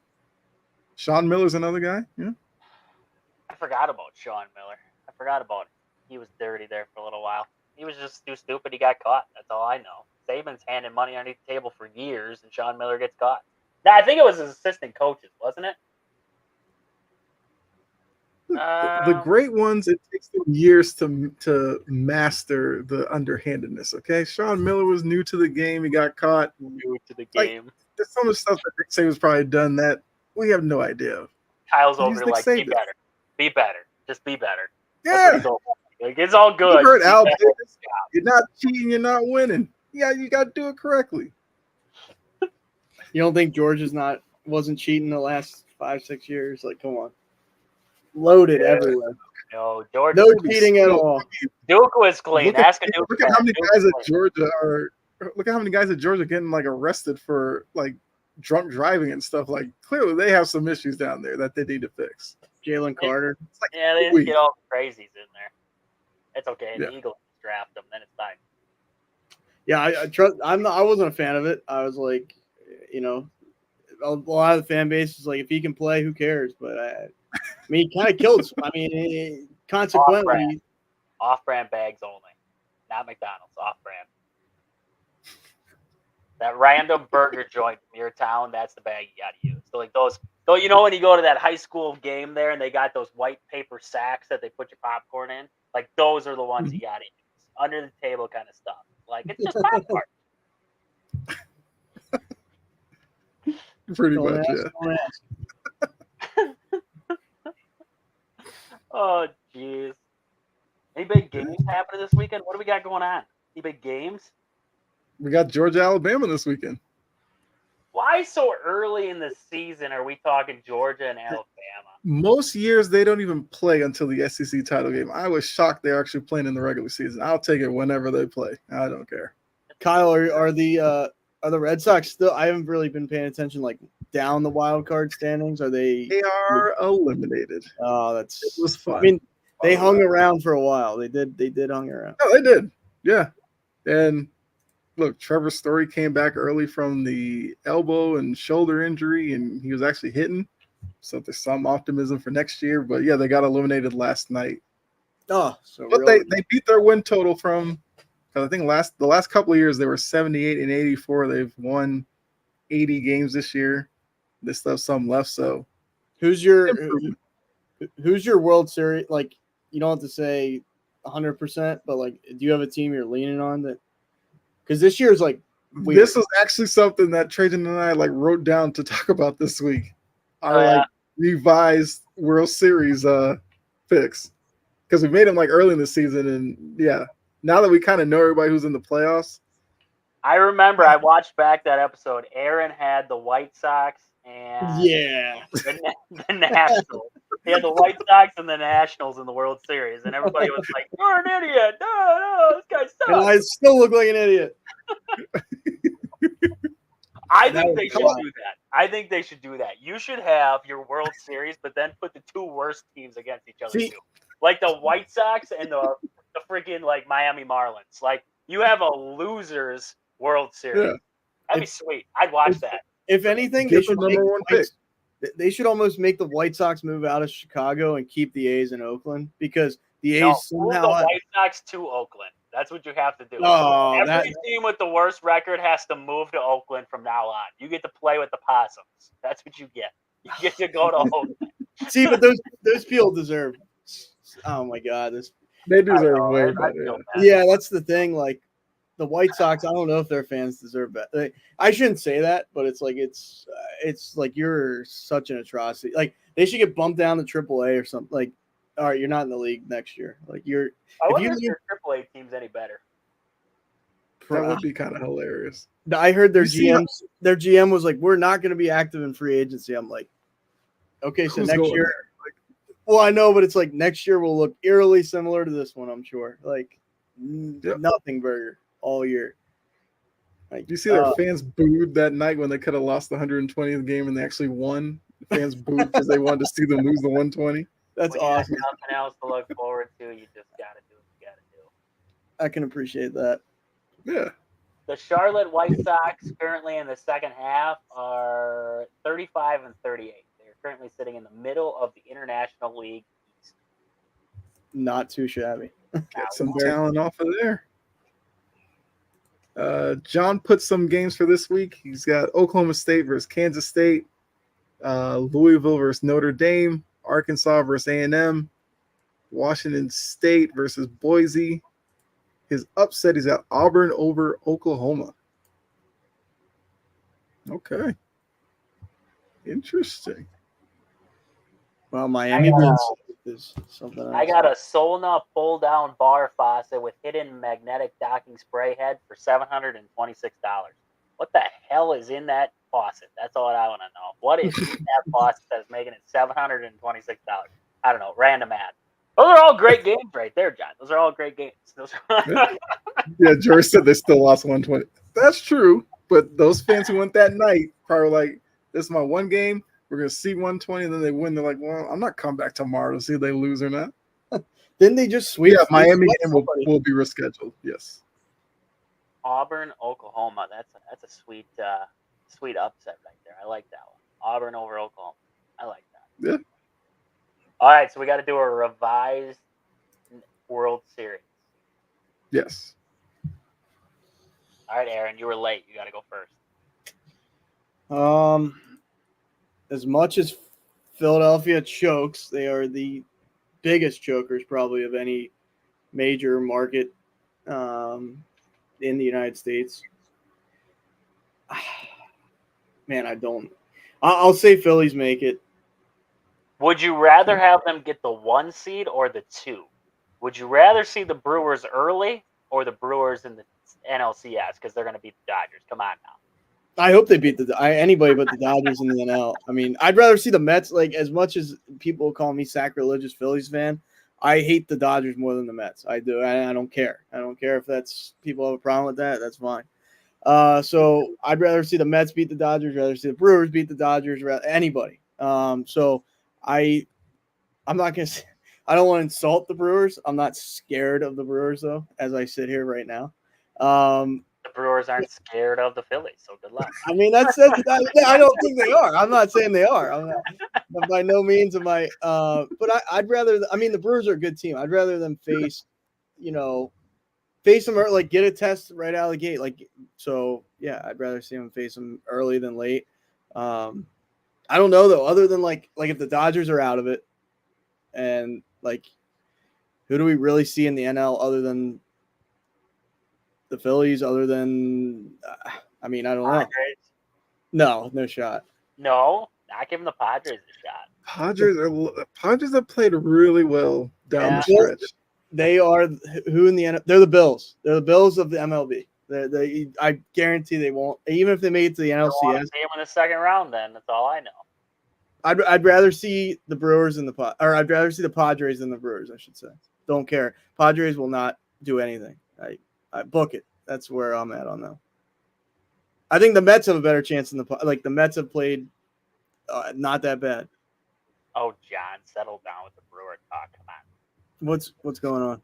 Oh, John's all fired up over here. He's telling me that the Brewers in the second round. He's talking about the second round. I know. Who the heck's John a fan of? Is he a fan of Blue Jays or something? Come on. I hope so. I'll tee off on the Blue Jays. That's talk about a failure of a team. Yeah, he's a Braves fan. Braves, good luck to you. Oh, sorry about the injury bug there, bud. I mean, the Braves and the Mets have some weird because they were supposed to play this I guess tonight and tomorrow. Rained out. Now, depending on what happens over the weekend, they may have to play a doubleheader on Monday. And then depending on how it shakes out, they may have to play the wild card starting Tuesday. And because of the rain out, the doubleheader, the Mets probably wouldn't see Sale or Fried because they have to pitch in the Royals series.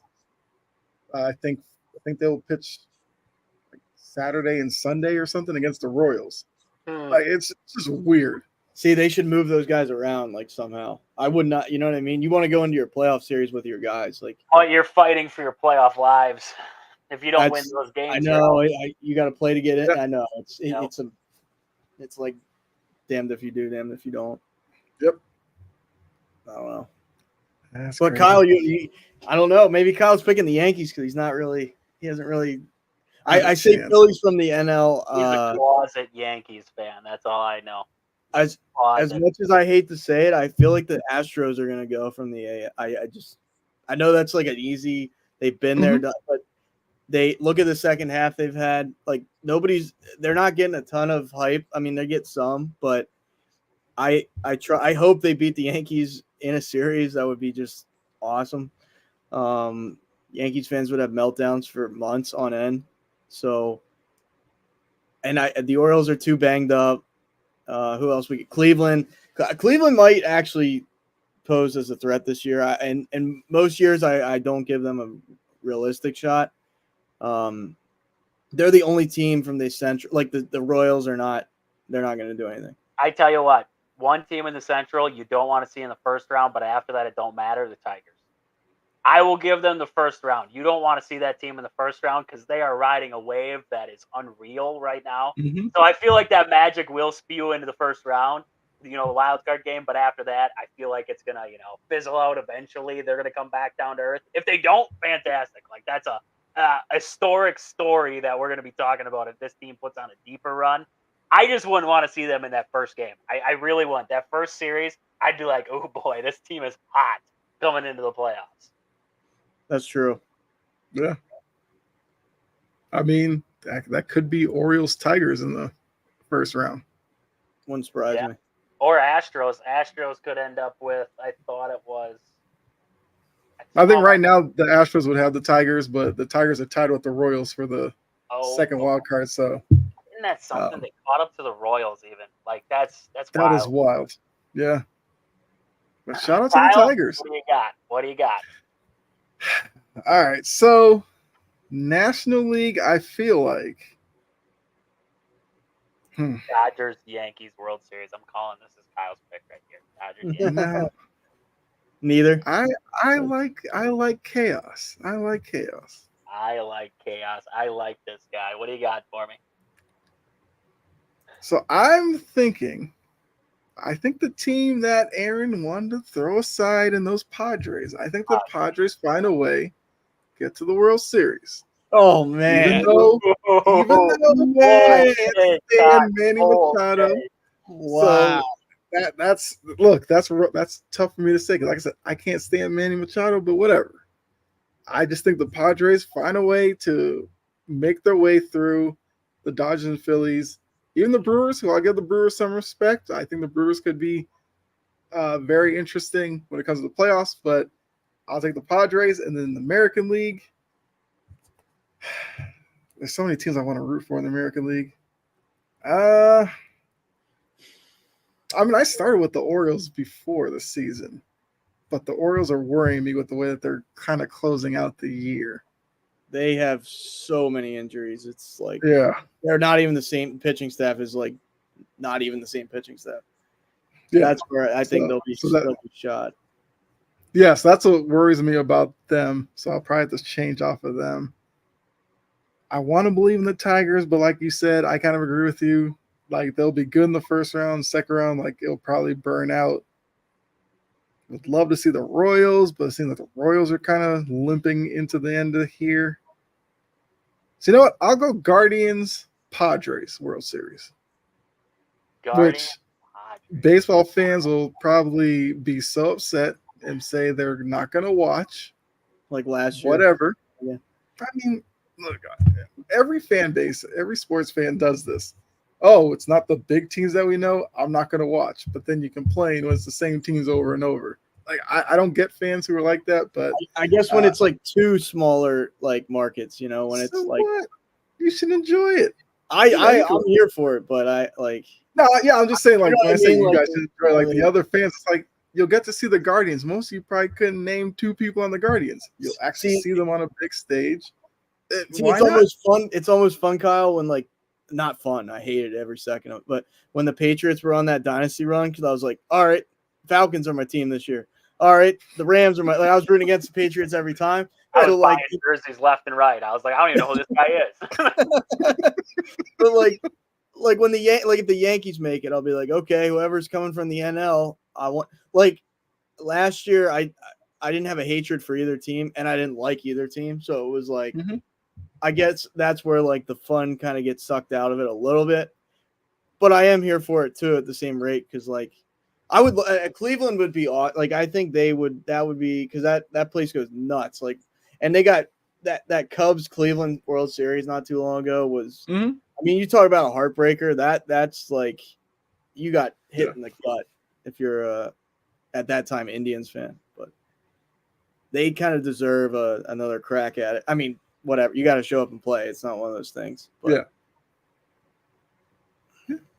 But I will say, like I said, National League, I would pick the Padres.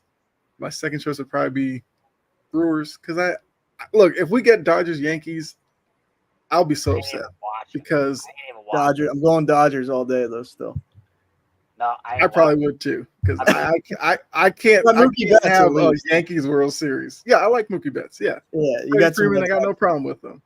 The Freddie's Yankees, nice guy. it's hard to find anybody in the Yankees I can tolerate, much less like.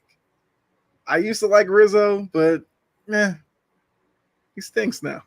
That's just true. I like Stroman until he got to the Yankees. I was a Stroman guy. Yeah, I was a Stroman guy too, and now look, he's like in their bullpen. Yeah, he I'm waiting for the implosion in the play. Like if he implodes, he might just pull out like a 9mm and start shooting around. Like his temper is like out of this world. Like I would not want to be even near that guy because first of all he got dropped in the rotation, Yes. so he's And already his pissed off. last few starts, he was like, yeah, exactly. Yeah. His last few starts, he was looking around at guys who's like a guy with like boot a ball at third. He's giving them the side eye, like, what are you doing? It's like this guy's just. No, yeah, he needs to be in the bullpen because he was going to lose his mind on the mound as a starter. I want to see that. I do. I would pay to see that one, but or Nestor. Nestor gets bullpen. destroyed. Yeah, Nestor's terrible, and he's hurt now, so whatever. But the Yankees bullpen is just a hot mess right now.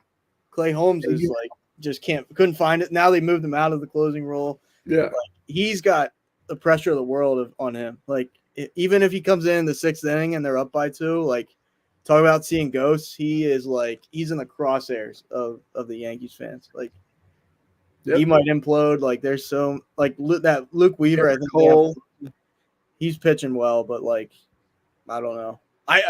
See Kyle now the Yankees do scare me again though. I always am scared. I'm more scared of them than the Cowboys, and they're like the same team. They get to the playoffs, all the hype, they choke, but the Yankees scare me more. Like I'm afraid Soto is going to hit like 50 home runs or something. Like, yeah, but the Yankees kryptonite made the playoffs.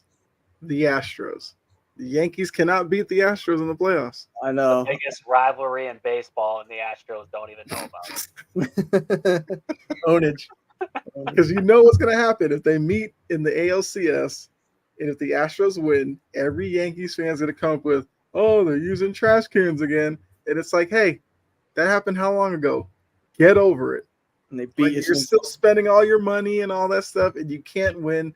And like they're crying like there's some small market team that finally made it to the top and got cheated out of it. You're the Yankees. Get over it. I'm so tired of hearing them cry about stuff. Oh, we should have won back, and you did. Okay, you did. Simple as that. I mean, John says he hates the Yankees, but he has to give the MVP to Judge over Shohei. I don't give Judge anything. I don't know. I mean, what? Shohei went 50 home runs, 50 stolen bases, right? Yeah, he's up to like, I think 50, no, we're not talking about 50. it. Oh, my God. I got exhausted hearing about that within 5 minutes of it happening. Everybody, every sports channel, Dan Patrick talked about it for like 4 hours. I was like, why are we talking? Like, who cares? Great. He joined 50-50 Club. We know about it. It's done. It's over with. Fantastic. Oh, man. It was exhausting. Like, that was exhausting. Because we know baseball is all about the hollowed records and all. Baseball loves their stats. Acuna had like 41 and 70 something. Like, where was his big old hoopla? We forgot about that now. We're just talking about Shohei. Who was it? Albert Bell. They talk about Judge going for 62 again, all this stuff. Yeah, okay, great. Albert Bell hit 50 home runs and 50 doubles or something like that. Like, that's a 50-50 club. That's more impressive to me than 50 home runs and 50 stolen bases because guess what? You hit 50 doubles along with 50 home runs. Like, that's a lot of extra base hits right there. Yeah. And then, I mean, his one home run was against who? Rojas from the freaking like it was against a position player. Like you cranked out a 60-mile-per-hour fastball at your eyeballs. Like, what do you want me to do? Bow to you? Like, and then they're talking. This was the greatest performance in baseball history. Oh, it's like shut up. I'm done with this. And it's another reason they can sweep his just more and more things to like separate him from that gambling thing. Oh my God, look at the season he had. Like now none of us think about, oh, he might have, done some illegal betting. Like I have a whole that room story in my died house. like 2 days after that though. Yeah, and baseball is here. It like loves that. They wanted that to happen. Yep. Like, wasn't the guy supposed to go on trial or something? Like, I stopped. I didn't even keep up with it, to be honest with you. So they don't even talk about it anymore. I don't think that guy's actually in jail. Like nothing came out of it. I don't even think there was enough evidence to put him away. Yeah. Shohei just probably gave him $1 million or said, "All right, have a nice life," and that was the end of it. Yep. Yeah, they gave Shohei a new interpreter, and that was it. Feel bad for that guy. I got to hear Trajan's pick for. Oh, damn. Okay. Let's see. He's going Brewers Tigers. Come on. That'd be dirty. That would be sick. I'm here for that. I'd probably rather see Brewers Royals. Nah, I hate the Royals. Playoffs aren't always about who's got the best roster on paper. Who's got the best roster doesn't do it for you. Look at the Diamondbacks last year. They got hot.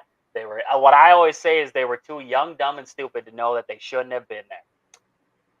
Oh, Jory said that the interpreter's in prison. He pled guilty. I completely forgot. I didn't know. Too bad for him. Let's break him out. Let's do some Shohei pulled a hidden ball trick on all of us. He's like 50-50, guys. Don't worry about the prison. Don't worry about the interpreter. 50-50 over here. That guy got absolutely. His new interpreter is heading down to the casino for him to throw some money down, and all of a sudden he hears on the news this guy's going to jail. He's like, career choices. Hey, you could pull some strings in jail. Put a mortgage payment on the Dodgers in the playoffs. Why not? He could earn his own bail. Earn his own bail in there. You gotta do what you gotta do. Yeah. Let's see. So Brewers. See, when I go to the playoffs, I think of the teams that are too stupid to know that they're not supposed to be doing what they're doing. The Brewers are not a 91-win baseball team. Like I look at the Brewers, and they are not a 90-win. They're not a 90-win baseball team. I think they're an 80-win baseball team. They have 91 wins. Like I don't even think they should have been in this conversation. They got solid pitching. The bullpen is good. The bats, they got youth in there. They got speed. And I think Jackson Chourio right now is a guy that not a lot of people know the name. Unless if you're really pay attention to MLB Network or you're a Brewer fan, you don't know Jackson Chourio's name. But I think after this playoff run, you're going to know the name. Second round, I can laugh about it, John, but they're going to make it to the second round. I don't trust the Phillies. I just don't trust the Phillies. I really don't. They're too hot and cold for me. That's the same with the Orioles for me. They're too hot and cold. They get on this little burner, but then all of a sudden it's like you're talking about a Phillies team who's 4-6 in their last 10 heading into it, and the Orioles are in the same boat right now. Brewers are 5-5, so they're not much better, but that's what I expect out of my Brewers. They do this before the playoffs every single year. That's just what they do. It doesn't matter. I don't trust those teams to stay hot. The Dodgers, I don't want to say I trust the Dodgers, but I know they got the lineup to do it. It's going to be – you know what? We can just do stupid picks here. I'm going to take my Brewers to put on a run. I think if there is going to be a season where the Brewers can actually do it, it's this season right here. It's just so open. It's the doors wide open for any team. I don't care who it is. The Padres, if the Braves sneak in somehow, the Diamondbacks, I don't care who it is. The door is wide open for some team to pull off some miracles. And if there's going to be a year that's reminiscent to 1982, the last time the Brewers went to a World Series, this year feels like that year. You got this random manager who steps in for a guy who was fired or who left. You got random guys out there on the ball field. You got Robin Yount doing interviews with Jackson Chourio. Like, it just feels different. This season, this team, it just feels different to me. So I'm going to take my Brewers. I'm going to take my Brewers to pull off some kind of miracle and end up – the only thing that's going to falter, the starting pitching. The starting pitching will be what kills them if it does at any point, because they're relying on Frankie Montas and Aaron Savali, and those two guys were struggling when they came to Milwaukee, but got better when they came in the door. I'm going to take my Brewers on the NL side. AL side, that's wide open. Yankees could do it. I'm not writing off the Orioles. I'm not writing them off. They just make me nervous because they're so hot and cold. Astros are a team that could find their way in. Their experience, they know how to get there. I'm going to take Guardians Brewers. I like that. I like that pick. If I was bold, I would take the Tigers. I would love to see the Tigers complete this miracle run, sneak into the playoffs, and end up in a World Series. Like, that would blow the box office would blow up with all that kind of noise. Guardians Brewers. I think it's just that kind of year. I really do. I think it's that kind of year. Yeah. Remember when we laughed at the Thomas stash going on right now? Like, my Brewers just got to do it at this point. Right. But it's like funny that we kind of like laughed at the Tigers for not moving Scooble, and now when you look at it, it's like they were clearly on to something, because I don't know if they were on to something. I just think that they thought that they lucked into it that yeah. Now it looks like keeping him made a lot of sense, because it looks like they're about to have playoff baseball for first time in some years. John did ask a question a little before. I guess this might be the thing we end on. So you want to know who made a bigger jump this year from last. He put the Red Sox, Detroit, Kansas City. Who fell the hardest this year from last? Reds, Rays, or the Rangers? So I feel like this will be the last thing we talk about before we get out of here. I think the biggest jump would have to be Detroit. Just based off of how their year started, they were completely forgotten about and then went on the crazy run that they did to get to where they are. I mean, the biggest fall for me would probably be... Well, the Rangers lost just about everybody, so... Right, so I feel like that was kind of expected. They never really... They were already fallen. I don't think they ever got back up. Maybe the Blue Jays? The Rays? Maybe? Yeah. I mean, it's been a while that the Rays weren't in the AL East race. Like the Rays are usually in it till the last 2 weeks at the very least. Like, they are that tough of a team, and they're, as we speak, they're below the Red Sox. I mean, they're 3 games under 500. I can't remember the last time they finished under 500. Maybe back in the Devil Rays days when they were like awful, but that's one there. I mean, Kansas City was horrible. Just a year ago? Yeah, they were at 56 and 106. That's crazy. The White Sox won 61 games last year.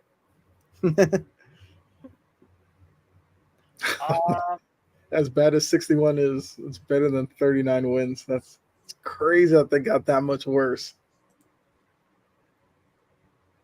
Could you say that the Cubs look worse this year than they did last year? Yeah.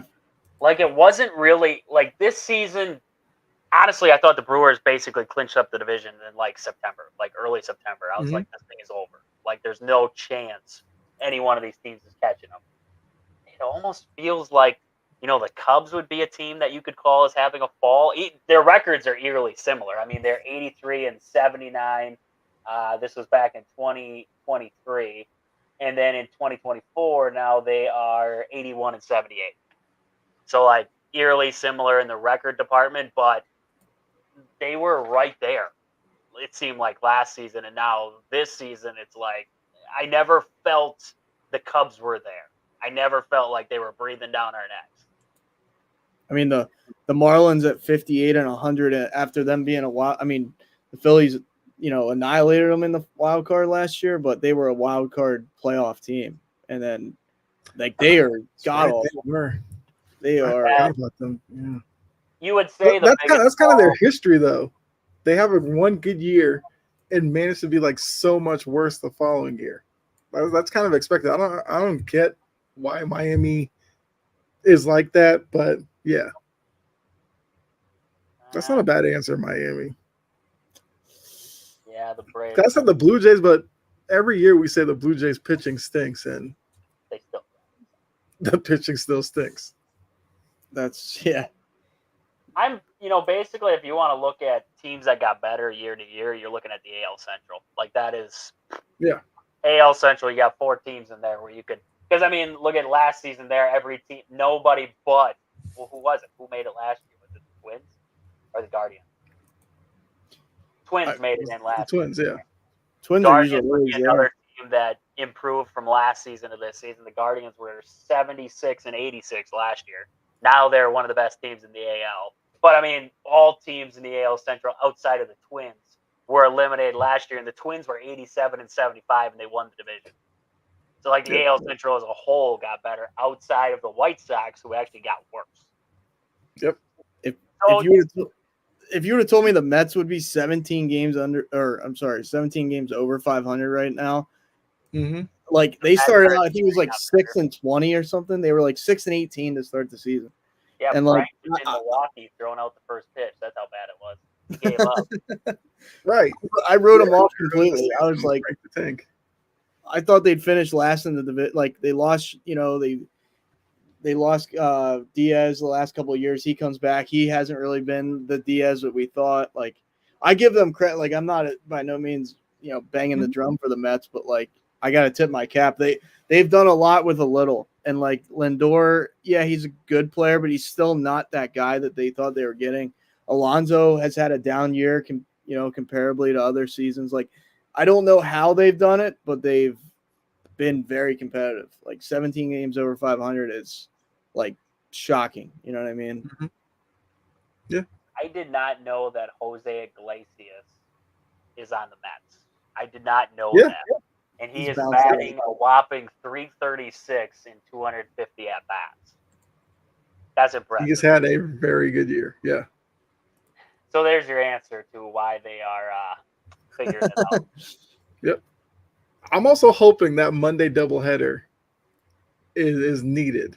Like I would love to see Mets like a game ahead of the Braves coming down to that Monday doubleheader. I think that would be great theater. Drama, yeah, for sure. Yes. Drama. They have also Ronald Acuna's brother. I didn't realize that. Mm-hmm. Yeah, they had a jersey swap the other day. I got to pay some more attention to the Mets baseball, I guess. I do. I miss game 163s. That was that day that the Brewers had a game 163 against the Cubs, and then there was another one too. It was in the West. It was the Dodgers and I don't remember who it was that year. Probably the Giants. It's probably Giants. I was gonna guess. There was some game 163 between two. There was 2 different 163s in the same day. Like I love those. I love the do or die game 163. Yeah. And the best part with the Brewers was the winner got a bye. The loser had to play the next day. And they both had 2 of the best records in baseball, and yet the loser had to go play a wild card game right off the bat. Like it's awesome. I love that. Yeah. Plus the Brewers won at Wrigley, so it made it even better. Yeah. Oh. All right. I mean, John, that's an easy answer. No. They need Jesus out there. They definitely do need Jesus. Like, yes. Yes. That might help. They're the one team, if you were like, hey, Oakland, you want the Angels, they'll probably be like, nah, we're good. See, the A's finished above them too. Like, yeah. Move one of these other teams. Like, move, I don't know. I'm telling you, worst team in baseball goes out to Oakland. That's just, we'll call it the punishment. We'll call it the, you got to go out here, and then whoever's worse the next year. If you stay the worst, you got to stay. Like, that's just how it works. I mean, hey, if you're Oakland, go try to get the Rays out of Tampa Bay. That stadium stinks. They're not going to build anything there. Yeah. Nobody goes to the games. That's them out there. That's another atrocity in the Major League Baseball. Yeah, I heard Mad Dog talking about it the other day. He's like, nobody wanted to go to Tampa Bay. Nobody understands why the league went to Tampa Bay. I just feel like baseball I know Oakland's like a crumbling city and stuff, but like the MLB not stepping in and like making their owners sell the team after like just how bad it's gotten is like they, in my opinion, I'll die on that hill, is like they dropped the ball on that. Like they should have never let that situation get to what it got to. And like when your whole fan base shows up wearing a shirt that says "Sell the team," like it's pretty much cancer at that point. It's like this is just I don't know. You would never see that in the. I know the NFL is a cash cow compared to Major League Baseball, but like even the Carolina Panthers, like they're not to this level, like where the stadium's falling apart, where it's just like I don't know. And those people are for like if I was an Oakland A's fan, I'd switch teams. Like there's no way when they go to Vegas, I'd be like screw. Like I'm rooting against them at that point. Like problem is who you switch to. Like Oakland's not then. A's fans won't become Giants fans. They're not going to cross over the bridge and become Giants fans because they hate them. They're maybe like Dodgers fans because they hate them. Stay in the AL, maybe go to Seattle. I don't know. They're never going to win anything either, but at least they're competitive. But they never win anything. Yeah. So, I don't know. Like shout out to Larry Beal too. I don't know if you guys saw that video, but Larry Beal on the Oakland News was like going in on the owner, and he was like, "Yeah, the owner never made any like good faith attempt to keep them there." Yep. And he's like, "There's plenty of billionaires that live in the area who wanted to buy the team, but the owner didn't want to sell." So he was just like, he like basically took a piece of paper that was had some story about it. He just ripped it up, and he's like, "Yeah, I'm done with them." And he did bring up a good point. He said the new owners haven't really put forth their proposal on how to pay for the stadium in Vegas. Exactly. So he's like, there's a good chance they may not even actually go there because this owner is just that incompetent. And he said if that happens and that deal falls through, he thinks that's when the league would step in and be like, okay, we've had enough of this. You have to sell the team. Why it would have to get that far is kind of beyond me because now you're embarrassing Oakland. You're embarrassing Vegas if there's fans there who are waiting for this team to get there. And you don't even have a deal in place, but you're announcing you're going there in like 3 years. Like, that's hilarious to me.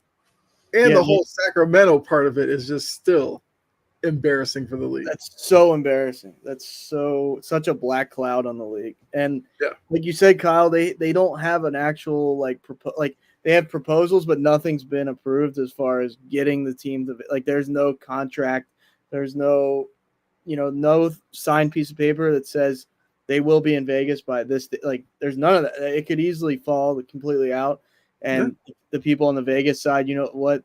They might just say, you know what? We're going to find another billionaire, build a different team, not related to the Oakland Athletics. We don't want to deal with you anymore. And then what? Like, does this team just like completely fall to the waist? Like, they don't exist anymore? Like, I don't know.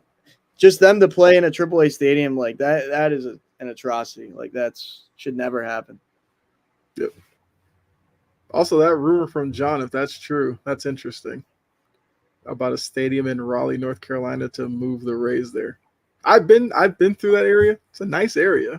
I mean, like the Charlotte, Raleigh area is like a budding area in the country, so I could see it. Look, if they get some out of Tampa Bay, I'm all for anywhere at this point. What about the Marlins? Like, do you think they'll? I'm not saying you got to move them, but like no one goes there. Like, I don't know. They build that awesome stadium that everybody says, but no one goes. Like I even if they're competitive, they're like the Diamondbacks. It's like you can't sell it to people almost. I don't know if it's a Miami thing because even if you look at the Heat, people got other stuff to do. I guess. I mean, the Heat don't necessarily have a great atmosphere either, unless it's like the playoffs and then they show up. But during the year, it's a half full stadium, so it's probably just the city of Miami. A lot of people go there and go on the beach and all this kind of stuff, and it probably wasn't the best place to put them. I don't know. Does baseball want to move completely out of Florida? That's probably going to be the question that they have to answer. Like I said, according to Mad Dog, there's no reason to go to Florida in the first place, but the Marlins probably end up staying because, like you said, at least their ballpark's nice. Tampa Bay is maybe the worst outside of Oakland because Oakland's run down, but that Tampa Bay stadium is the worst. Just because the catwalks and all the stupid rules that they have, like the ball hits the top. Thought of that? Like, how did that building get built? Oh yeah, so if it hits this pole up here, it's a home run. But if it hits that one, it's in play. you're an outfielder and a ball goes up there, you're just guessing at that point. And this is Major League Baseball. Like, what are we doing? I don't know, man. So I'm for the Raleigh move. But I think that's all we got. That's all I got. 2 hours. That's all I got. Yeah. She's 11-11, boys, in Wisconsin here. Make a wish.